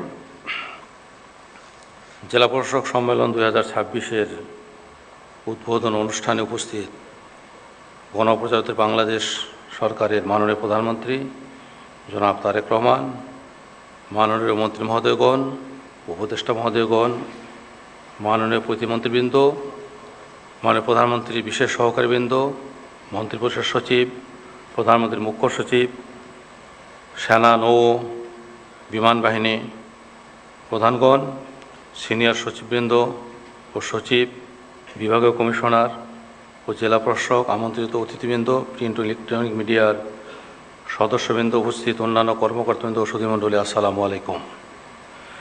আমি শুরুতেই গভীর শ্রদ্ধার সঙ্গে স্মরণ করছি 71-এর মহান মুক্তিযুদ্ধে শহীদ ও বীর মুক্তিযোদ্ধা সহ দীর্ঘ স্বৈরাচার বিরোধী গণতান্ত্রিক আন্দোলনে গুম হত্যা সহ নির্যাতিত ও 2024 সালের জুলাই গণ অভ্যুত্থানের শহীদ ও আহত ছাত্র জনতাকে আমি শ্রদ্ধাভরে স্মরণ করছি মহান স্বাধীনতার ঘোষক শহীদ রাষ্ট্রপতি জিয়া রহমানকে, যিনি বাংলাদেশে বহুদলীয় গণতন্ত্র ফিরিয়ে আনা সহ রাষ্ট্রীয় কাঠামোর মৌলিক ভিত্তিসমূহের প্রাতিষ্ঠানিক রূপ দিয়েছিলেন। শ্রদ্ধা জানাই গণতন্ত্রের আপসীন নেত্রী, বাংলাদেশে 3 বারের সফল সাবেক প্রধানমন্ত্রী বেগম খালেদা জিয়াকে, যিনি বাংলাদেশের প্রথম নারী প্রধানমন্ত্রী হিসেবে দেশে সংসদীয় গণতন্ত্রের প্রতিষ্ঠা ও অগ্রযাত্রায় গুরুত্বপূর্ণ ভূমিকা রেখেছেন। সম্মানিত সুধীবৃন্দ, বর্তমান সরকারের দায়িত্ব গ্রহণের পর থেকেই একটি মানবিক, ন্যায়ভিত্তিক ও সমৃদ্ধ বাংলাদেশ গড়ে তুলতে কাজ করে যাচ্ছে। বাংলাদেশের প্রশাসনিক কাঠামোকে দক্ষ, জবাবদিহিতামূলক এবং জনবান্ধব রূপ দেওয়ার লক্ষ্যে জনপ্রশাসন মন্ত্রণালয় একাধিক উদ্যোগ গ্রহণ করেছে। নির্বাচনী ইশতেহারের প্রতিশ্রুতির আলোকে প্রশাসনিক সংস্কার, নিয়োগ প্রক্রিয়া আধুনিকায়ন এবং মেধাভিত্তিক রাষ্ট্র গঠনে জনপ্রশাসন মন্ত্রণালয় ইতোমধ্যে কাজ শুরু করেছে। সরকারের অন্যতম প্রধান অঙ্গীকার ছিল মেরিটোক্রেসির বাংলাদেশ বিনির্মাণ। এই লক্ষ্যে নিয়োগ, বদলি ও পদোন্নতিতে মেধা, দক্ষতা, সততা, অভিজ্ঞতা ও প্রশিক্ষণকে একমাত্র মানদণ্ড হিসেবে প্রতিষ্ঠার উদ্যোগ নেওয়া হয়েছে। এই উদ্যোগ প্রশাসনের জনবল ঘাটতি কমিয়ে সেবা প্রদানের গতি বাড়াতে সহায়ক হবে বলে আমি মনে করি। প্রিয় বিভাগীয় কমিশনার, জেলা প্রশাসকবৃন্দ, মাঠ প্রশাসনের কেন্দ্রবিন্দু হল জেলা প্রশাসন। জেলা প্রশাসকের নেতৃত্বে মাঠ পর্যায়ে সকল কর্মকাণ্ড পরিচালিত হয়। জেলার উন্নয়ন কর্মকাণ্ডে জেলা প্রশাসক সমন্বয়কারী ও কাণ্ডারি। কেন্দ্র ও জনগণের সেতুবন্ধন হিসাবে সরকারের কর্মসূচি বাস্তবায়নের এক গুরুদায়িত্ব জেলা প্রশাসকগণ দীর্ঘ 2 শতাব্দী পূর্ব হতে পালন করে আসছেন। প্রিয় জেলা প্রশাসকবৃন্দ, সরকারি দপ্তরকে সক্রিয়, তৎপর ও বেগবান করার লক্ষ্যে প্রশাসনিক কার্যক্রমের স্বচ্ছতা ও জবাবদিহিতা নিশ্চিত এবং সিদ্ধান্ত গ্রহণের ক্ষেত্রে দীর্ঘসূত্রিতা পরিহার করতে হবে। জরুরি প্রয়োজনে সংশ্লিষ্ট মন্ত্রণালয় বিভাগের সঙ্গে সরাসরি যোগাযোগ করতে হবে। জেলা প্রশাসক কেবল একজন ব্যক্তি নন, তিনি একই সঙ্গে একটি প্রতিষ্ঠান এবং জেলায় সরকারের প্রতিনিধি। জেলা প্রশাসকদের হতে হবে জনমুখী, গতিশীল, পরিশ্রমী, সদালাপী এবং তাদের প্রত্যেকটি কর্ম হতে হবে অনুসরণীয়। বিশ্বের দ্রুত আধুনিকায়ন এবং আইসিটির বিস্ময়কর সাফল্যের ফলে প্রশাসনের সনাতন ধ্যান ধারণার পরিবর্তন ঘটেছে। আবির্ভূত হয়েছে আধুনিক, উন্নয়নমুখী নব্য এক জনপ্রশাসন ব্যবস্থা। আজকের জেলা প্রশাসককে ভূমি প্রশাসন ও ব্যবস্থাপনা, এক্সিকিউটিভ ম্যাজিস্ট্রেসি ও সাধারণ প্রশাসন পরিচালনার সঙ্গে সঙ্গে যুগপৎভাবে জেলা পর্যায়ে সরকারের প্রতিনিধি হিসেবে সার্বিক কার্যাদির সমন্বয় সাধন করতে হয়। আমার বিশ্বাস, আপনাদের দেশাত্মবোধ, পেশাদারিত্ব ও একাগ্রতা আপনাদের উপর অর্পিত দায়িত্বসমূহ যথাযথ পালনে ভূমিকা রাখবে। সম্মানিত সুধীবৃন্দ, এবছরের জেলা প্রশাসক সম্মেলন সুষ্ঠুভাবে আয়োজন করার জন্য আমি মন্ত্রিপরিষদ বিভাগ সহ সংশ্লিষ্ট সকলকে আন্তরিকভাবে ধন্যবাদ জানাচ্ছি। জেলা প্রশাসক সম্মেলনের উদ্বোধন অনুষ্ঠানে উপস্থিত হয়ে সকলকে অনুপ্রাণিত করার জন্য আমি মাননীয় প্রধানমন্ত্রীর প্রতি অশেষ কৃতজ্ঞতা জানাচ্ছি। আমি এ সম্মেলনের সার্বিক সাফল্য কামনা করছি। সকলকে ধন্যবাদ। সবার আগে বাংলাদেশ। আল্লাহ হাফেজ। বাংলাদেশ জিন্দাবাদ। মাননীয় প্রতিমন্ত্রীকে ধন্যবাদ। সম্মানিত সুধীমণ্ডলী, এখন বক্তব্য প্রদান করবেন মাননীয় উপদেষ্টা, জনপ্রশাসন মন্ত্রণালয়, জনাব মোহাম্মদ ইসমাইল জবিউল্লাহ। মাননীয় উপদেষ্টাকে তার বক্তব্য প্রদানের জন্য বিনীত অনুরোধ জানাচ্ছি। বিসমিল্লাহির রহমানির রহিম। মাননীয় প্রধানমন্ত্রী, সম্মানিত মন্ত্রী ও উপদেষ্টাবর্গ, প্রতিমন্ত্রীবর্গ, প্রধানমন্ত্রীর বিশেষ সহকারী বৃন্দ, মন্ত্রী পরিষদ সচিব, সশস্ত্র বাহিনীর প্রধানগণ, মুখ্য সচিব, সিনিয়র সচিব ও সচিববৃন্দ, বিভাগীয় কমিশনার ও জেলা প্রশাসক বৃন্দ, প্রিন্ট ও ইলেকট্রনিক মিডিয়ার সম্মানিত প্রতিনিধিগণ, সম্মানিত সুধী, আসসালামু আলাইকুম। নবনির্বাচিত সরকারের আজকের এই গুরুত্বপূর্ণ প্রথম জেলা প্রশাসক সম্মেলনে উপস্থিত হতে পেরে আমি গভীরভাবে সম্মানিত ও আনন্দিত বোধ করছি। এই সম্মেলন কেবল একটি নিয়মিত প্রশাসনিক আয়োজন নয়, এটি রাষ্ট্র পরিচালনার বাস্তব ভিত্তিকে শক্তিশালী করা ও দিক নির্দেশনা প্রদানের একটি গুরুত্বপূর্ণ প্ল্যাটফর্ম। আমি গভীর শ্রদ্ধার সাথে স্মরণ করছি মহান মুক্তিযুদ্ধে শহীদদের এবং দীর্ঘ গণতান্ত্রিক আন্দোলনের, বিশেষ করে জুলাইয়ের সে সকল শহীদ ছাত্র যুবকদের যাদের আত্মত্যাগের বিনিময়ে আমরা ফ্যাসিজমের হাত থেকে গণতন্ত্রকে শিকল মুক্ত করতে পেরেছি। একই সাথে শ্রদ্ধাবনত চিত্রে কৃতজ্ঞতা জানাই মাননীয় প্রধানমন্ত্রী জনাব তারেক রহমান এবং মরহুম প্রধানমন্ত্রী বেগম খালেদা জিয়ার প্রতি, যাদের দীর্ঘ সংগ্রামী জীবন, অবর্ণনীয় কষ্ট ও দূরদর্শী নেতৃত্ব লুণ্ঠিত গণতন্ত্রকে পুনরুদ্ধার করে জনগণের কাছে রাষ্ট্রের মালিকানা ফিরিয়ে দিয়েছে। আমি শহীদ রাষ্ট্রপতি জিয়াউর রহমান ও প্রয়াত বেগম খালেদা জিয়ার বিদেহী আত্মার মাগফেরাত কামনা করি। প্রিয় জেলা প্রশাসক বৃন্দ, আপনারাই সরকারের নীতি বাস্তবায়নের সম্মুখ সারির সৈনিক। রাজধানীতে নীতি নির্ধারণ হয়, কিন্তু সেই নীতির সফলতা নির্ধারিত হয় মাঠ পর্যায়ে আপনাদের মাধ্যমে। সরকারের উন্নয়ন ও সুশাসনের মূল চালিকা শক্তি হল জেলা প্রশাসক। জনগণ ও সরকারের মধ্যে সরাসরি সংযোগ স্থাপন করেন আপনারা। আপনাদের প্রতিটি সিদ্ধান্ত, প্রতিটি আচরণ এবং প্রতিটি সেবার মধ্য দিয়েই জনগণ সরকারের প্রকৃত চেহারা উপলব্ধি করে। যেহেতু সাধারণ মানুষ আপনাদের মধ্যেই সরকারের প্রতিচ্ছবি খুঁজে পায়, তাই আপনাদের দায়িত্ব শুধু প্রশাসনিক নয়, এটি রাষ্ট্রীয় আস্থার দায়িত্ব। এই জন্য প্রশাসনে নিরপেক্ষতা, পেশাদারিত্ব ও আইনের শাসন নিশ্চিত করতে হবে। প্রিয় সহকর্মীবৃন্দ, মাননীয় প্রধানমন্ত্রী নির্বাচনের পূর্বে জাতির সামনে নির্বাচনী ইশতেহারের মাধ্যমে যে অঙ্গীকার করেছিলেন, তা আজ আর কোনো দলের নির্বাচনী প্রতিশ্রুতি নয়। এই ইশতেহারের ভিত্তিতে নিরঙ্কুশ ভোটে নির্বাচিত হওয়ার পর এটি আজ রাষ্ট্র পরিচালনার মূল দিক নির্দেশনা। এটি একটি জাতীয় অঙ্গীকার। রাষ্ট্রের চালিকাযন্ত্র হিসেবে এটির বাস্তবায়ন এখন স্টেট অ্যাপারেটাস অফিসিয়ালসের নৈতিক দায়িত্ব, তথা আপনাদের কথা বলছি আমি।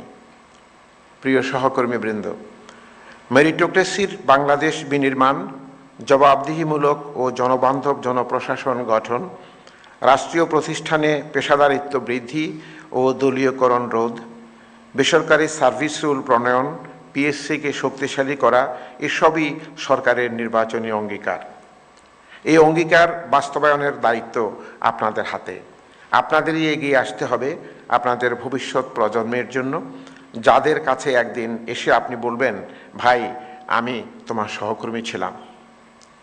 প্রাইভেট সেক্টরের কল্যাণের জন্য আপনাদের অবদান রাখতে হবে, অন্যথায় আপনি সমাজের সম্মান অর্জন করতে পারবেন না। জেলায় বিনিয়োগ বৃদ্ধি, এসএমই উন্নয়ন এবং কর্মসংস্থান সৃষ্টি করতে হবে। শিক্ষার মান উন্নয়ন, কারিগরি শিক্ষার প্রসার এবং ডিজিটাল শিক্ষা নিশ্চিত করতে হবে। কোনো শিক্ষার্থী যেন ঝরে না পড়ে তা নিশ্চিত করতে হবে। মানসম্মত ও সহজলভ্য স্বাস্থ্যসেবা এবং প্রকল্পসমূহের মানসম্মত বাস্তবায়ন নিশ্চিত করতে হবে। মনে রাখবেন, এই যুগ শ্রেষ্ঠত্বের যুগ, আর শ্রেষ্ঠত্ব আসে কর্মের মাধ্যমে। সততা, দক্ষতা ও নিষ্ঠা দিয়ে নিজকে এমনভাবে গড়ে তুলুন যেন আপনার কর্মই আপনার পরিচয় হয়ে ওঠে, আর মানুষ আপনাকে সম্মান করে, মনে রাখে আপনার অবদানের জন্য। প্রিয় সহকর্মীবৃন্দ, নির্বাচনী ইশতেহারের আলোকে সরকার ইতিমধ্যেই কিছু সময়োপযোগী ও জনমুখী উদ্যোগ গ্রহণ করেছে। ফ্যামিলি কার্ড, কৃষক কার্ড, স্বাস্থ্যসেবা কার্ড, ধর্মীয় ব্যক্তিত্বদের জন্য মাসিক সম্মানী, সামাজিক নিরাপত্তা কর্মসূচির সম্প্রসারণ, খাল খনন, কৃষি ঋণ মকুব সহ নানা পদক্ষেপ।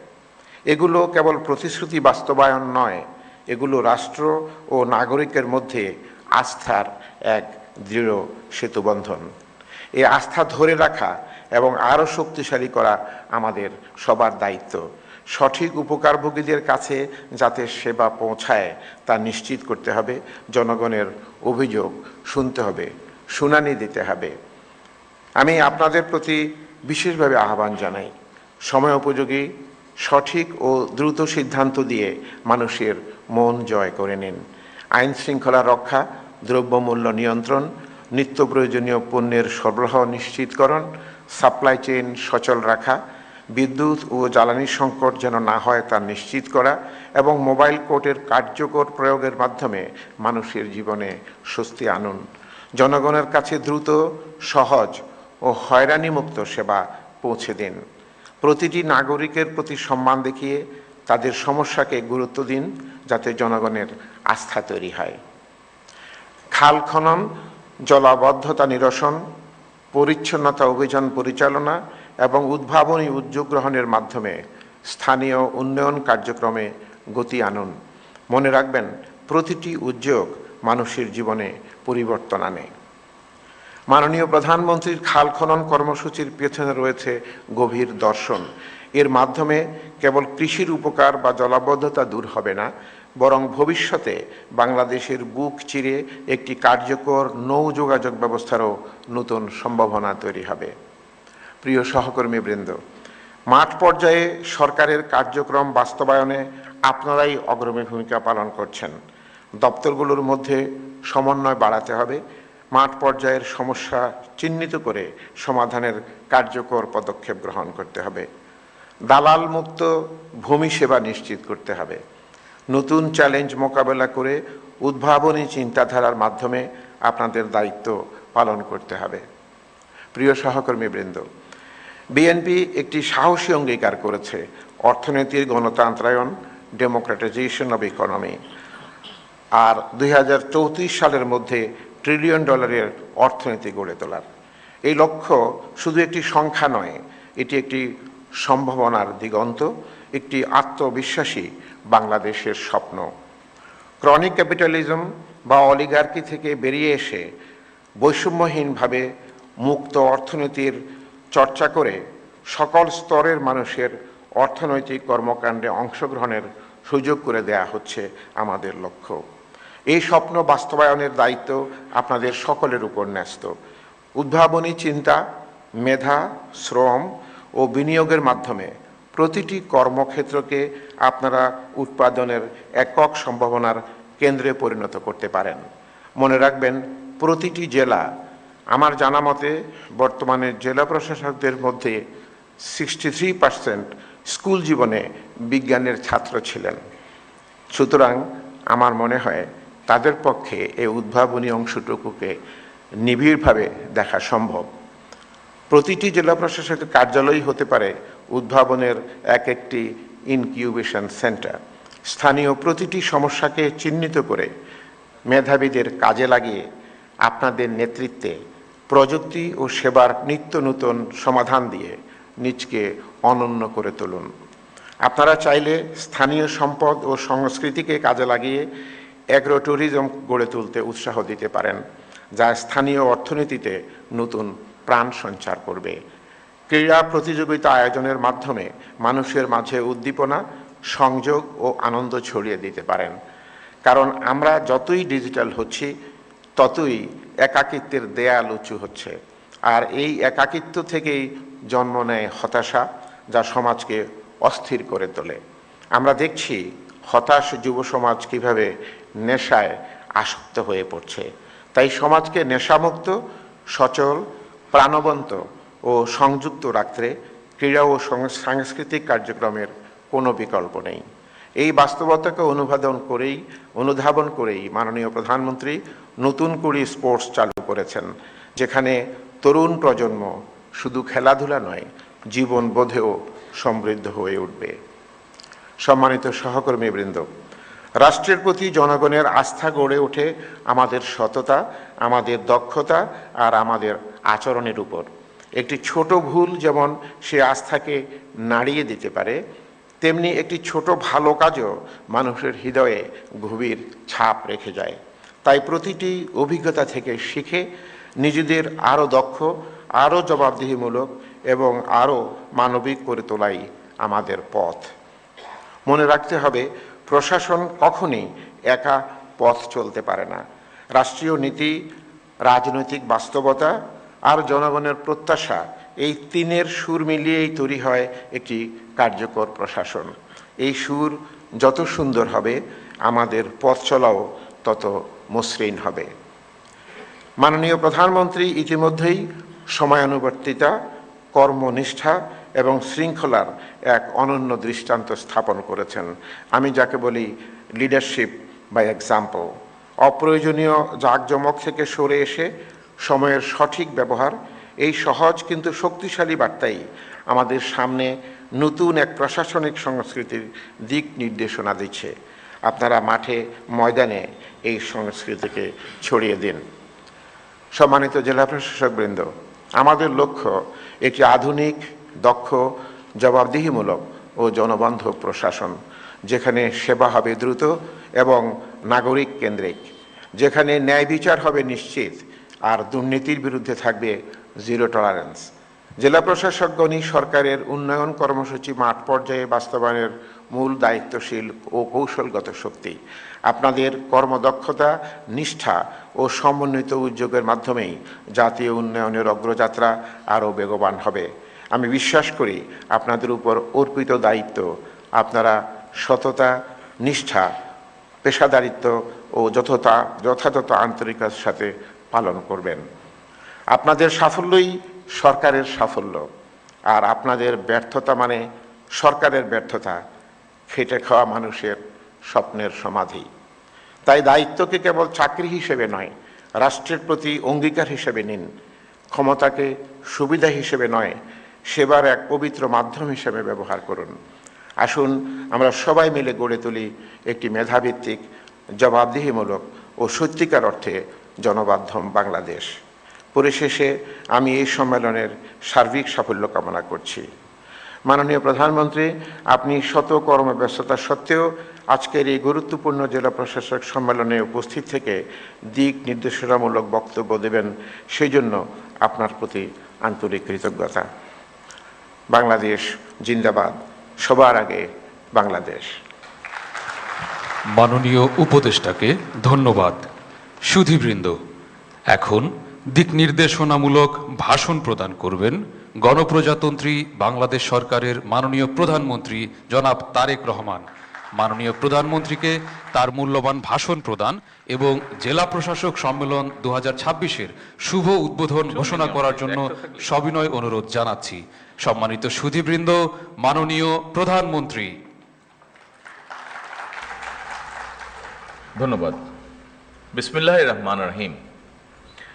আমি আমার বক্তব্যে যাবার আগে এখানে যারা ডিস্ট্রিক্ট কমিশনে উপস্থিত আছেন, আপনারা সকলেই গতকাল বিকেলে দু একটি জেলা বাদে খুব সম্ভবত গতকাল বিকেলে আপনারা খুব সুন্দর একটা অনুষ্ঠান অনুষ্ঠিত করে এসেছেন। বাচ্চাদের একটি অনুষ্ঠান, স্পোর্টসের একটি অনুষ্ঠান, মোটামুটি সকল ডিস্ট্রিক্ট কমিশনারই। ওখানে আপনারা দেখেছেন বাচ্চাগুলোকে যারা পার্টিসিপেট করেছিল এবং যারা দেখতেও এসেছিল অনুষ্ঠানগুলো, যে বাচ্চাগুলো, তাদের কি স্পৃহা মনের মধ্যে, তারা এগিয়ে যেতে চায়।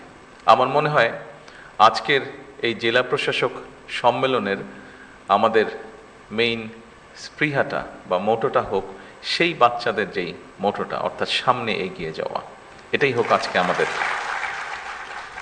অনুষ্ঠানের স্পিরিট। এখন আমি আমার ফর্মাল বক্তব্যে আসতে চাচ্ছি। জেলা প্রশাসক সম্মেলনের সম্মানিত সভাপতি ক্যাবিনেট সেক্রেটারি সাহেব, মন্ত্রিসভার সম্মানিত সদস্য এবং উপদেষ্টাবৃন্দ, উপস্থিত সেনাবাহিনী প্রধান, নৌবাহিনী প্রধান এবং বিমান বাহিনী প্রধানগণ, উপস্থিত জনপ্রশাসনের বিভিন্ন সচিব, বিভাগীয় কমিশনার, জেলা প্রশাসকবৃন্দ এবং উপস্থিত সকল সুধীবৃন্দ, আসসালামু আলাইকুম। একটি অবাধ, সুষ্ঠু এবং নিরপেক্ষভাবে অনুষ্ঠিত জাতীয় নির্বাচনে জনগণের রায় বিএনপি রাষ্ট্র পরিচালনার দায়িত্ব গ্রহণের পরে আপনাদের সঙ্গে আমার এটাই প্রথম আনুষ্ঠানিক একটি সভা বা বৈঠক।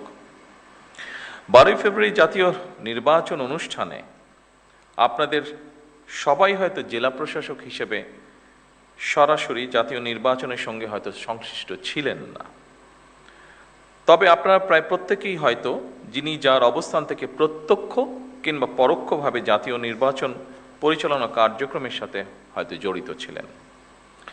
বিগত জাতীয় নির্বাচন পরিচালনায় পেশাদারিত্বের পরিচয় দিয়ে জনপ্রশাসনে যারা জাতীয় দায়িত্ব পালন করেছেন, আমি প্রথমেই তাদেরকে জানাই আন্তরিক অভিনন্দন এবং ধন্যবাদ। উপস্থিতিবৃন্দ, 12 ফেব্রুয়ারি নির্বাচনে জনগণের সামনে একটি বিষয় কিন্তু প্রমাণিত হয়েছে। জনরায়ের প্রতিফলন ঘটে, জনপ্রশাসনের পক্ষে সুষ্ঠু নির্বাচন পরিচালনা করা সম্ভব। আমি যেটি বলতে যাচ্ছি, জনপ্রশাসন যদি সঠিকভাবে কাজ করে তাহলে অবশ্যই জনগণের রায় যে প্রতিফলিত হয় সেটি আপনারা প্রমাণ করেছেন 12 তারিখের নির্বাচনে। অপরদিকে যদি আপনাদেরকে কাজ করতে না দেওয়া হয় তাহলে কি হতে পারে সেটি আমরা 14, 18 বা 24-এ দেখেছি। আমি সেই ডিটেইলে গেলাম না। আজকের এই জেলা প্রশাসক সম্মেলন অবশ্যই নতুন কিছু নয়। এটি জেলা প্রশাসকদের একটি নিয়মিত বাৎসরিক সম্মেলন। আজ থেকে এটি শুরু হবে এবং 6 মে পর্যন্ত এটি চলবে। জনস্বার্থে প্রশাসনের কি ভূমিকা পালন করা উচিত সেটি অবশ্যই আপনারা কম বেশি অবগত আছেন। এটি নিয়েও বোধহয় নতুন করে বিস্তারিত কিছু বলার নেই। তবে এটি যেহেতু বর্তমান গণতান্ত্রিক সরকারের সঙ্গে আপনাদের প্রথম আনুষ্ঠানিক বৈঠক, সেহেতু সরকারের গৃহীত নীতিমালা এবং জনপ্রশাসন সম্পর্কে সরকারের কিছু পদক্ষেপ বা পর্যবেক্ষণ এবং নির্দেশনা নিয়ে মূলত আমি আপনাদের সামনে কয়েকটি কথা তুলে ধরতে চাই বা বলতে চাই।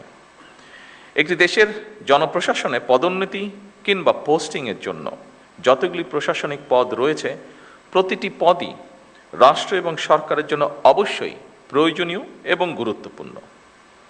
সুতরাং শুধুমাত্র পদোন্নতি কিংবা নিজেদের পছন্দের জায়গায় পোস্টিংয়ের জন্য পেশাদারিত্বের সঙ্গে আপোষ করলে সংশ্লিষ্ট কর্মকর্তারা সাময়িকভাবে হয়তো লাভবান হতে পারেন, তবে সেটি আমি ব্যক্তিগতভাবে যেটা মনে করি, তবে সেটি বা সার্বিকভাবে জনপ্রশাসনের দক্ষতা এবং নিরপেক্ষতার উপরে একটা নেতিবাচক প্রভাব ফেলে। সুতরাং জনপ্রশাসনের কর্মকর্তাদের সব পদেই কাজ করার মানসিকতা থাকা জরুরি।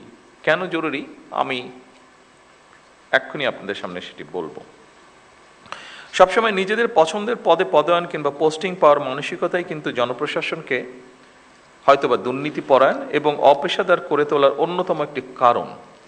এটি আমি মনে করি এইভাবে, বিষয়টিকে আমি এভাবে দেখি। আমার ধারণা এই পর্যবেক্ষণের সাথে আপনারা অনেকেই, সবাই না হলে অনেকেই বোধহয় খুব একটা দ্বিমত পোষণ করবেন না, বিশেষ করে যারা প্রফেশনাল আপনারা। সুতরাং আপনাদের প্রতি আমার বিশেষ আহ্বান থাকবে, জনপ্রশাসনের প্রতিটি পদকেই গুরুত্বপূর্ণ এবং অনিবার্য ভাবুন। দেশের যে কোনো স্থানেই যে কোনো সময় জনপ্রশাসনের যে কোনো পদে দায়িত্ব পালনের জন্য নিজেদেরকে দয়া করে মানসিকভাবে প্রস্তুত করে রাখুন।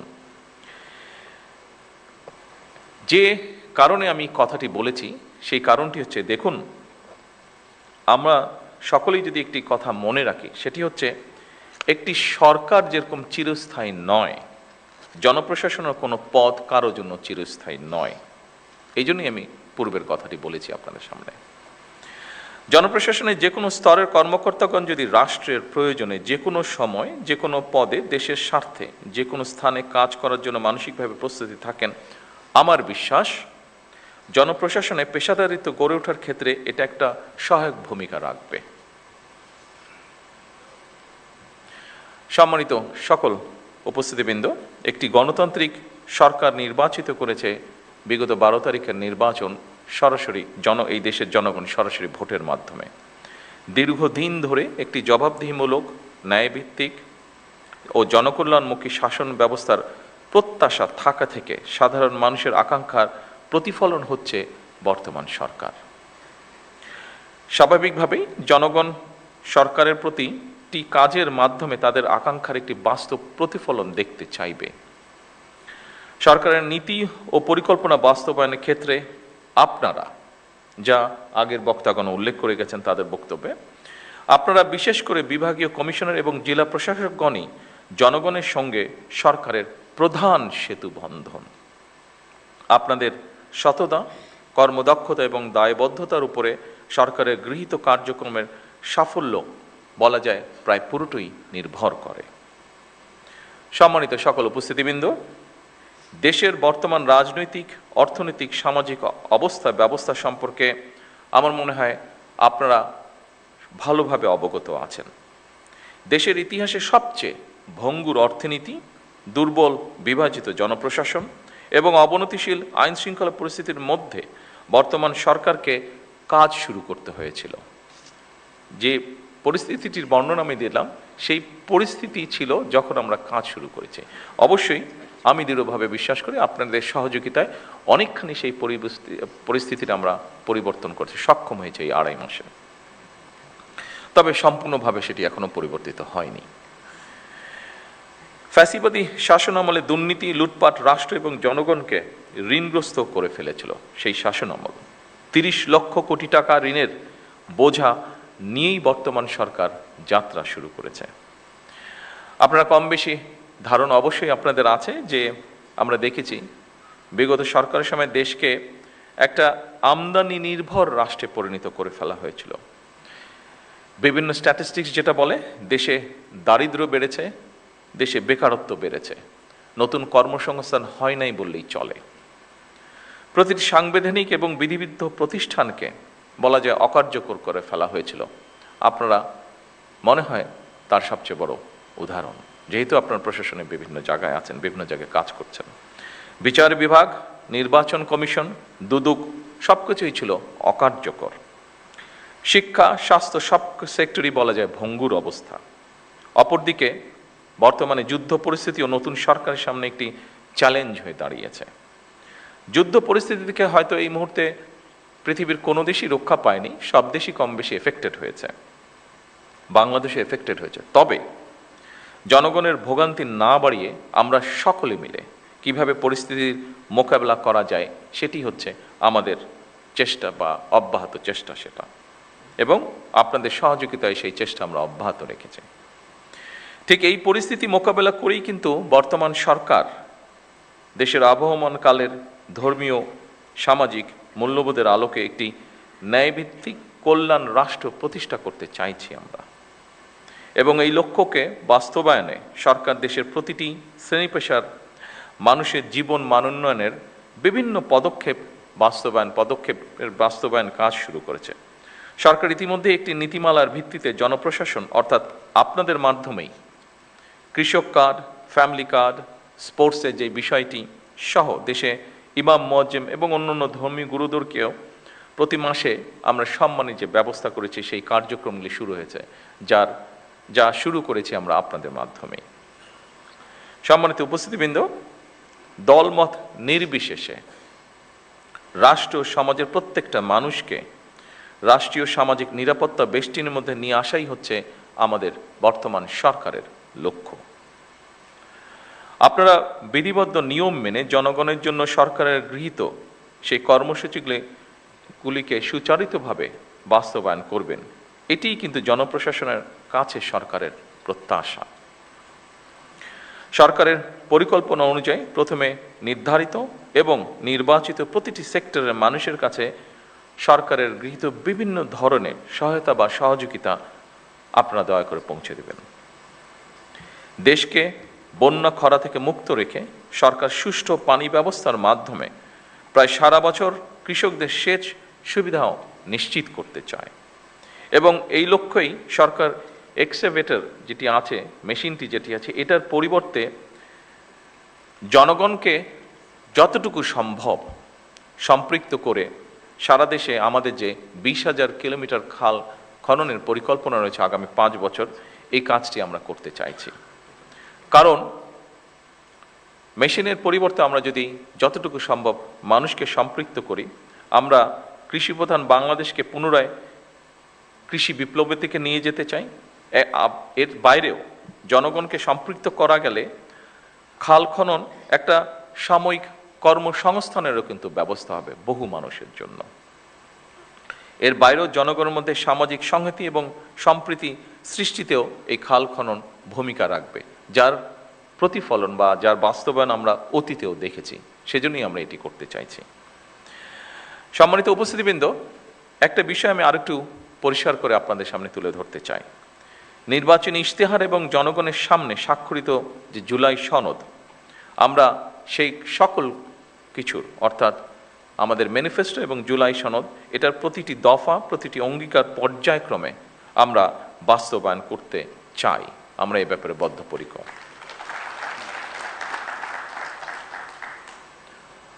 আমি আশা করব আপনারা আপনাদের মেধা ও যোগ্যতা দিয়ে জনগণের কাছে দেওয়া সরকারের প্রতিটি প্রতিশ্রুতি দক্ষতার সঙ্গে বাস্তবায়নে ইনশাল্লাহ ভূমিকা রাখতে সক্ষম হবেন।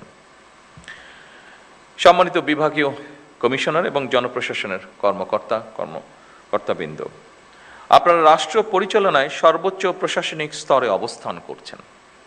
একটি শক্তিশালী, জবাবদিহিমূলক, আইনসম্মত এবং জনবান্ধব রাষ্ট্র ব্যবস্থা গড়ে তোলার ক্ষেত্রে আপনারাই হচ্ছেন কিন্তু সরকারের অন্যতম প্রধান চালিকা শক্তি। সুশাসন বর্তমান সরকারের রাষ্ট্র পরিচালনার মূল ভিত্তি আমরা করতে চাইছি।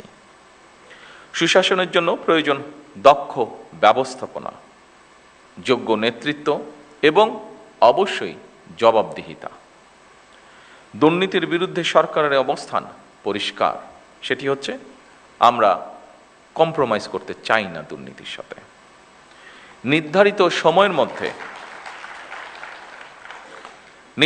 সময়ের মধ্যে প্রকল্পের বাস্তবায়ন করা অত্যন্ত জরুরি। ব্যয়ের ক্ষেত্রে সর্বোচ্চ স্বচ্ছতা বজায় রাখা অন্যতম গুরুত্বপূর্ণ একটি বিষয় এবং একই সাথে কাজের গুণগত মান নিশ্চিত করা সংশ্লিষ্ট প্রশাসনিক কর্মকর্তাদের একটি গুরুত্বপূর্ণ দায়িত্ব। একই সঙ্গে সম্মানিত সকল উপস্থিতিবৃন্দ, সম্মানিত জেলা প্রশাসকবৃন্দ, একই সঙ্গে প্রয়োজনের অতিরিক্ত আইন কানুন ও জটিলতাকে অজুহাত হিসাবে আমরা ব্যবহার না করি, বরং বাস্তবসম্মত, কার্যকর ও জনস্বার্থ সংশ্লিষ্ট সিদ্ধান্ত গ্রহণের মানসিকতা আমরা প্রশাসনের সকল পর্যায়ে গড়ে তোলার চেষ্টা করি, যাতে করে জনগণ সময় মতন সরকারের প্রতিটি কর্মসূচির প্রত্যাশিত যে সুফল সেটি লাভ করতে পারে। আমরা চাই সততা, মেধা এবং দক্ষতাই হবে জনপ্রশাসনের নিয়োগ, বদলি কিংবা প্রমোশনের মূল নীতি। স্বচ্ছতা এবং দ্রুততার সাথে শূন্য পদে জনবল নিয়োগ, শক্তিশালী পাবলিক সার্ভিস কমিশন গঠন, বেসরকারি সার্ভিস রুল প্রণয়ন সহ সর্বত্র প্রশাসনিক কাঠামোর কার্যকারিতা ও জবাবদিহিতা নিশ্চিত করতে সরকার কিন্তু দৃঢ় প্রতিজ্ঞ।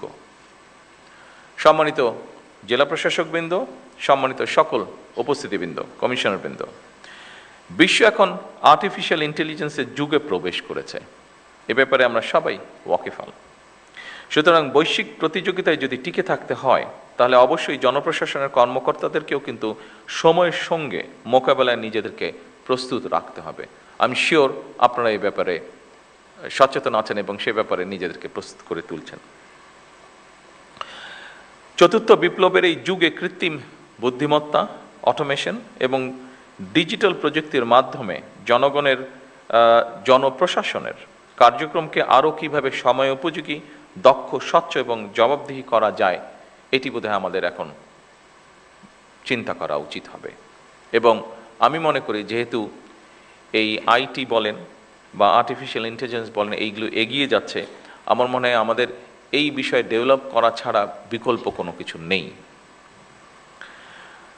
সম্মানিত সকল উপস্থিতিবৃন্দ, এই সম্মেলন কেবল আনুষ্ঠানিক মত বিনিময়ের জায়গা হওয়া উচিত নয়, বরং এটি এমন একটি পরিসর যেখানে মাঠ প্রশাসনের বাস্তব অভিজ্ঞতা সীমাবদ্ধতা প্রয়োজন এবং উদ্ভাবনী চিন্তা সরাসরি জাতীয় পর্যায়ে সিদ্ধান্ত প্রক্রিয়ায় প্রতিফলিত হতে পারে বা হওয়া উচিত। আপনারা মাঠ পর্যায়ে সরকারের প্রশাসনিক অ্যাম্বাসেডর। দ্রব্যমূল্য নিয়ন্ত্রণ, বাজারের শৃঙ্খলা বজায় রাখা, কৃষকের ন্যায্য মূল্য নিশ্চিত করা অত্যন্ত জরুরি। ইচ্ছে মতন যাতে কেউ নিত্য প্রয়োজনীয় পণ্যের মূল্য বাড়াতে না পারে, কিংবা যে টেন্ডেন্সিটা আমরা দেখি বিভিন্ন সময় মজুতদারি বা কারসাজির মাধ্যমে বাজারে অস্থিতিশীলতা সৃষ্টি করতে না পারে, কোনো ধরনের সিন্ডিকেট বা কৃত্রিম সংকট সৃষ্টির অপচেষ্টা কেউ করতে না পারে, এই জন্য নিয়মিত বাজার তদারকি জোরদার করা প্রয়োজন। বাজার ব্যবস্থাপনায় স্থিতিশীলতা বজায় রাখা, এটি সামাজিক স্থিতি এবং জনগণের আস্থার সঙ্গেও কিন্তু সরাসরি সম্পর্কিত।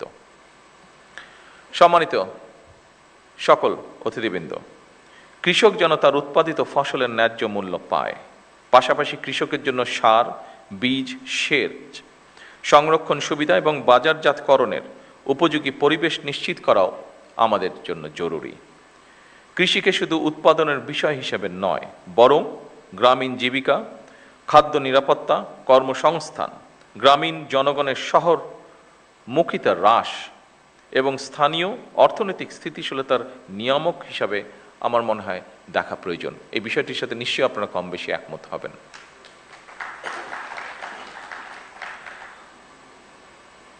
সম্মানিত উপস্থিতিবৃন্দ, মোবাইল কোর্ট পরিচালনা কার্যকর, নিয়মিত এবং দৃশ্যমান করা প্রয়োজন। অনেকগুলো ক্ষেত্রে, আমি ক্ষেত্রগুলো যেহেতু আগে আলোচনা করেছি সেজন্য সেখানে আর গেলাম না। বিশেষ করে এখন আরেকটি, এই আমাদের এই যে মিডল ইস্ট ক্রাইসিসের সময় এখন আরেকটি বিষয় আমরা জোর দিতে চাচ্ছি, সেটি নিশ্চয়ই ইনস্ট্রাকশন আপনাদের সকলের কাছে আছে, সেটি হচ্ছে সন্ধ্যা 7টার পরে আমরা চাইছি যে বিভিন্ন মার্কেট প্লেসগুলোতে যাতে বিদ্যুৎ ব্যবহার না হয়, এ ব্যাপারেও আপনাদেরকে একটু খেয়াল রাখা প্রয়োজন, খেয়াল রাখতে হবে। উপস্থিতিবৃন্দ, মোবাইল কোর্ট পরিচালনা কার্যক্রম নিয়মিত এবং দৃশ্যমান করার জন্য জরুরি পদক্ষেপ বা জোর পদক্ষেপ আপনারা দয়া করে গ্রহণ করবেন, যাতে করে আইন লঙ্ঘনের ক্ষেত্রে তাৎক্ষণিক ব্যবস্থা গ্রহণ করা যায় এবং জনস্বার্থ সংশ্লিষ্ট অপরাধ দ্রুত দমন করা সম্ভব হয়। জনগণ ন্যায় বিচার প্রাপ্তি সহজতর করা এবং সরকারি সেবাকে হয়রানি মুক্ত করা এবং প্রতিটি নাগরিকের জন্য সমান সুযোগ নিশ্চিত করা, আমি মনে করি আপনাদের কাজের একটি গুরুত্বপূর্ণ এবং বড় অংশ। উপস্থিতিবৃন্দ, সরকারি কার্যালয়ে সেবা প্রার্থীরা যেন অপ্রয়োজনীয় হয়রানি না হয় কিংবা বিলম্ব বা অনিয়মের শিকার না হয়, দয়া করে সে ব্যাপারেও আপনাদেরকে কঠোর নজর রাখতে হবে। জনগণের যে কোনো ন্যায্য অভিযোগ গুরুত্ব সহকারে প্রতিকারের ব্যবস্থা দয়া করে আপনারা গ্রহণ করবেন। আইন শৃঙ্খলা পরিস্থিতি এবং মাদক নিয়ন্ত্রণ, সাম্প্রদায়িক সম্প্রীতি বজায় রাখা এবং বাল্য বিবাহ, নারী ও শিশু নির্যাতনের বিরুদ্ধে কঠোর ব্যবস্থা গ্রহণ করতে হবে, যেগুলো আপনাদের ক্যাপাসিটির মধ্যে আছে। বিশেষ করে আবারও আমি এখানে উল্লেখ করতে চাই, সাম্প্রদায়িক সম্প্রীতি, বাল্য বিবাহ, নারী এবং শিশু নির্যাতন, দয়া করে এই কটি বিষয় আপনারা আপনাদের ব্যক্তি অবস্থান থেকে দয়া করে পদক্ষেপ গ্রহণ করবেন। প্রশাসনিক অবস্থান আপনাদের আছে, তারপরে একজন মানুষ হিসেবে দয়া করে আপনারা এই বিষয়টিতে নজর রাখবেন না, আমি দৃঢ়ভাবে বিশ্বাস করি এটি। খাদ্যে ভেজালের বিরুদ্ধে কার্যকর ব্যবস্থা গ্রহণ একটি অত্যন্ত জরুরি বিষয়। এই খাবারটি আপনি খাচ্ছেন, আমি খাচ্ছি, আপনার পরিবারের সদস্য আপনার সাথে থাকছে, তারাও খাচ্ছে, কাজেই এটির প্রতি আমাদের নজর রাখা অত্যন্ত প্রয়োজন। এ ব্যাপারে সামাজিক সচেতনতা বৃদ্ধি করা প্রয়োজন। স্থানীয় নেতৃত্বের সঙ্গে সমন্বয় এবং প্রোঅ্যাক্টিভ প্রশাসনিক ব্যবস্থা নিশ্চিত করার মাধ্যমে আমি মনে করি জনপ্রশাসনকে গণমুখী করা গেলে জনগণ সরকারের কার্যক্রমের সুফল থেকে নিশ্চয়ই বঞ্চিত হবে না। সম্মানিত উপস্থিতিবৃন্দ, রাজনৈতিক নেতৃত্বের পাশাপাশি সরকারের যাবতীয় গণমুখী উদ্যোগ বাস্তবায়নের জন্য সরকার জনপ্রশাসনের উপরে নির্ভরশীল। বিভিন্ন সেক্টর চিহ্নিত করে সরকার দেশে বিদেশে কর্মসংস্থানের সৃষ্টির জন্য উদ্যোগ গ্রহণ করেছে। খুব সম্ভবত আমাদের নাটোরের ডিসি সাহেব বোধহয় এরকম কিছু একটা বলে গিয়েছেন ওনার বক্তব্যে। তরুণদের দক্ষতা উন্নয়ন, প্রশিক্ষণ প্রযুক্তি নির্ভর কর্মসংস্থান উদ্যোক্তা হিসাবে গড়ে তোলার জন্য আমাদের সবাইকেই এগিয়ে আসা প্রয়োজন। খেলাধুলা, সংস্কৃতি কর্মকাণ্ড এবং জনস্বার্থে স্বেচ্ছাসেবামূলক অংশগ্রহণের সুযোগ বৃদ্ধি করা প্রয়োজন। যেমন আপনারা এর ভিতরে একটি কাজ করছেন, সেটি হচ্ছে যে ক্লিনিংয়ের কাজ আপনারা করছেন আপনাদের স্ব এলাকায়, খাল খননের বিষয়টি আছে, এরকম অনেকগুলো বিষয় আছে। কয়েকটি বিষয় আমি বক্তব্যের বাইরে, আমার যে স্ক্রিপ্ট বক্তব্য আছে এটির বাইরেও আমি চিন্তা করেছি আমি আপনাদের সাথে আলাপ করব। যেমন গতকাল যেরকম একটা অনুষ্ঠান হয়েছে, আপনি যদি আপনাদের এলাকায় শিক্ষা মন্ত্রণালয় যে দায়িত্বে যারা আছেন, কালচারাল মিনিস্ট্রি যারা আছেন, এদের সাথে কথা বলে যদি আপনারা আপনাদের জেলাগুলোতে, উপজেলাগুলোতে ইউনিয়ন, স্কুল, কলেজের বাচ্চাদের মধ্যে বিভিন্ন রকম কম্পিটিশনগুলো যদি শুরু করতে পারেন, ডিবেট প্রতিযোগিতা হতে পারে, স্পোর্টস হতে পারে। কেন স্পোর্টস সব সময় শীতকাল আসলে হতে হবে? কেন অন্য সময় স্পোর্টস হতে পারবে না? কেন কালচারাল অনুষ্ঠান ওই 26শে মার্চে হতে হবে, 16 ডিসেম্বর হতে হবে, 21শে ফেব্রুয়ারিতে হতে হবে স্কুল পর্যায়ে? কেন এটা হতে হবে? কেন আমরা এটা চেঞ্জ করতে পারবো না? কেন সারা বছর হতে পারবে না? এর বাইরেও আপনারা এখানে আমাদের কৃষি সচিব আছেন, রফিক সাহেব আছেন, রফিকুল ইসলাম, উনি বগুড়ায় ডিসি হিসেবে, জেলা প্রশাসক হিসেবে দায়িত্ব পালন করছেন। সেই সময় আমরা একটা অনুষ্ঠান করেছিলাম, বছরের 2-1টি সময় আমরা শহরের একটা অংশের ভিতরে আমরা বিভিন্ন রকম ফেয়ার করেছিলাম। যেমন ধরেন মহিলারা বিভিন্ন জিনিস অনেকেই ঘরে বসে বানায়, সেটার একটা ডিসপ্লের মতন আমরা করেছিলাম, অর্থাৎ মিনা বাজার সর্ট অফ। কালচারাল অনুষ্ঠান হতে পারে, আমাদের শিল্পকলা একাডেমি আছে মোটামুটি অনেক জেলাতেই আছে, যেই জেলাগুলোতে নেই সেখানে জেলা পরিষদের বিল্ডিং আছে, সেখানে অডিটোরিয়াম আছে। অর্থাৎ একটা সবসময় সারা বছরই কম বেশি সপ্তাহে যদি একটা অনুষ্ঠানও থাকে তাহলে মানুষের যাবার জায়গা থাকে। আপনি এইগুলো কাজের মাধ্যমে আমরা যেটা দেখছি এখন যে আমাদের তরুণ সমাজ বিভিন্ন অন্য বিষয় যেটা প্রত্যাশিত না এরকম অনেক কিছুর সাথে ইনভলভ হয়ে যাচ্ছে তারা। আমরা যদি আমাদের ছেলেমেয়েদেরকে এরকম খেলাধুলা বলেন, সংস্কৃতি বলেন, এই ধরনের বিষয়গুলোতে আমরা ধীরে ধীরে ইনভলভ করতে পারি, তাহলে আমার মনে হয় তারা এইগুলা থেকে আস্তে আস্তে সরে আসবে। তাদেরকে তো আমাদের অপশন দিতে হবে যে তারা যে একটা 16 বছর 20 বছরের ছেলে বা মেয়ে, তার ভিতরে যে এনার্জিটা আছে, মানসিক এবং শারীরিক এনার্জিটা আছে, এটাকে তো বার্ন করার আমাকে জায়গা দিতে হবে। আমি যদি সেই এভিনিউটা তাকে না দিই, স্বাভাবিকভাবেই সে অন্য কিছুতে ইনভলভ হয়ে যাবে। সেজন্য আসুন এইভাবে আমরা সমাজকে কিন্তু বদল করতে পারবো। আপনাদের এলাকায় বিভিন্ন, যেমন আরেকটি জিনিস আমি বলতে চাচ্ছিলাম, এটা আমি আলাপ করতাম, আমি সিনিয়র মিনিস্টারদের সাথে এবং আলাপ করে এটা ঠিক করতে চাইছিলাম। আমরা যেরকম 21শে পদক দিই, 26শে মার্চ পদক দিই, আপনাদের ডিস্ট্রিক্ট কিন্তু এরকম অনেক ঘটনা ঘটে। যেমন একটা ছেলে, সে উদাহরণ হিসাবে বলছে, একটা মানুষ হয়তো হঠাৎ করে পুকুরে পড়ে গিয়েছে, বা একটা পশু একটা পুকুরে পড়ে গিয়েছে, একটা মানুষ নিজের রিস্ক নিয়ে ওই মানুষটাকে যে পড়ে গেছে তাকে রক্ষা করলো। একটা জীব পড়ে গিয়েছে, তাকে একটা মানুষ উদ্ধার করলো ওখান থেকে। অথবা ঝড়ে একটা গাছ পড়ে রাস্তা বন্ধ হয়ে গেছে, গ্রামের মানুষ হাঁটাচলা করতে পারছে না, কয়েকটা ছেলে মিলে সুন্দর করে গাছটাকে সরিয়ে রাস্তাটাকে আবার ঠিক করে দিল। অর্থাৎ এইরকম সামাজিক ভালো কাজ যেগুলো, এই কাজগুলোকে যদি আপনারা এনকারেজ করেন এবং তারপরে যদি আপনারা আমাদেরকে পাঠান, আপনারা যদি সেন্ট্রালে পাঠান, আমাদেরকে সেন্ট্রালে পাঠান, তখন জাতীয়ভাবে হয়তো আমরা এরকম ব্যবস্থা গ্রহণ করতে পারি। সে ম্যাট্রিক পরীক্ষা হচ্ছে, ম্যাট্রিক পরীক্ষা আমরা জানি বিভিন্ন সময় অনেক সময় অনেক ইনসিডেন্ট ঘটে থাকে। বাট আমরা যদি এরকম করি যে ঠিক আছে, আমরা ধরেন আপনার উপজেলা, সে নাটোর জেলায় সব মিলে আমরা 3 জন বা 5 জন টিচার সিলেক্ট করব যারা ভালো পারফর্ম করেছে। তখন আপনি যদি নামগুলো পাঠান, তখন আমরা সরকার থেকে তাকে একটা রিওয়ার্ড দেওয়ার বা অ্যাওয়ার্ড দেওয়ার কিছু একটা আমরা ব্যবস্থা করব।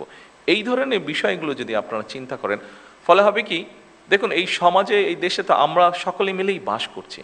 আমরা নিজেরই যখন পারিবারিক লেভেলে আলোচনা করতে বসি, আমরা যখন বন্ধুবান্ধব সামাজিক লেভেলে আলোচনা করতে বসি, আমরা অনেক বিষয় নিয়ে আলোচনা করি আমরা, যেগুলো আমাদেরকে কিছু ডিপ্রেস করে ফেলে, আমরা কিছু ফ্রাস্ট্রেশন এক্সপ্রেস করি আমাদের।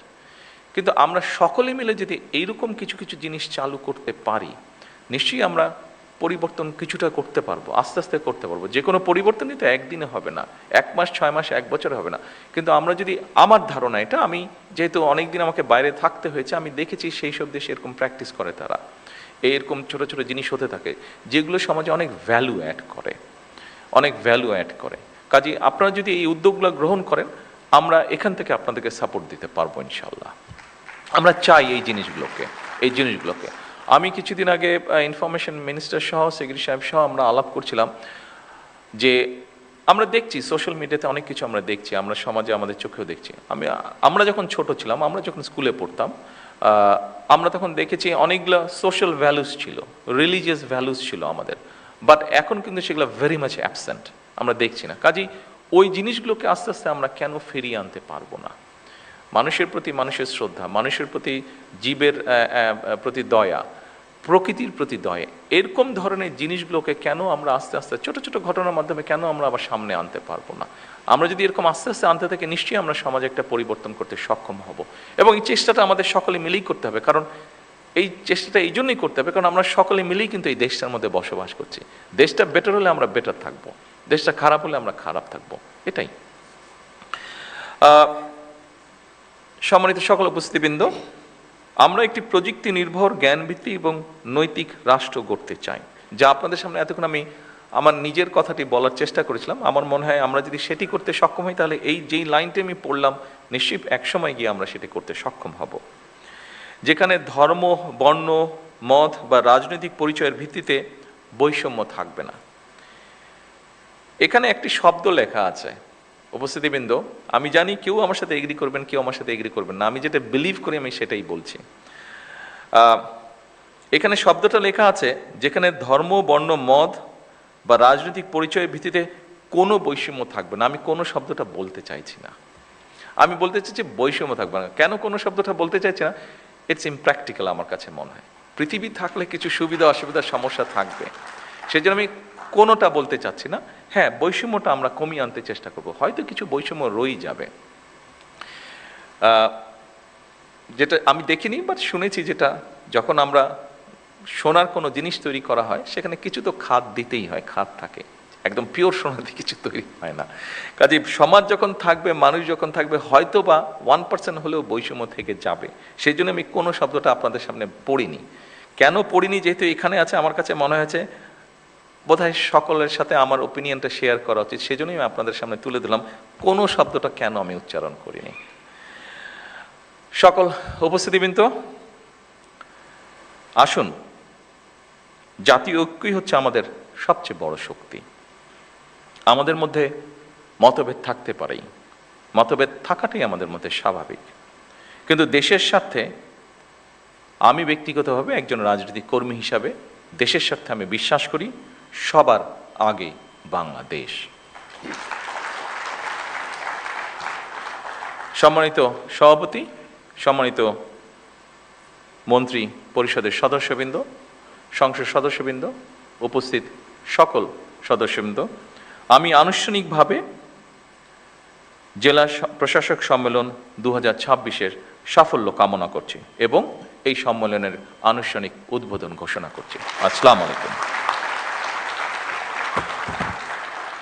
জেলা প্রশাসক সম্মেলন 2026-এর শুভ উদ্বোধন এবং উপস্থিত সকলের উদ্দেশ্যে দিক নির্দেশনামূলক ভাষণ প্রদানের জন্য মাননীয় প্রধানমন্ত্রীকে আন্তরিক ধন্যবাদ ও কৃতজ্ঞতা জানাচ্ছি। সম্মানিত সুধীমণ্ডলী, মাননীয় প্রধানমন্ত্রীর সদয় অনুমতিক্রমে জেলা প্রশাসক সম্মেলন 2026-এর উদ্বোধন অনুষ্ঠানের সমাপ্তি ঘোষণা করছি।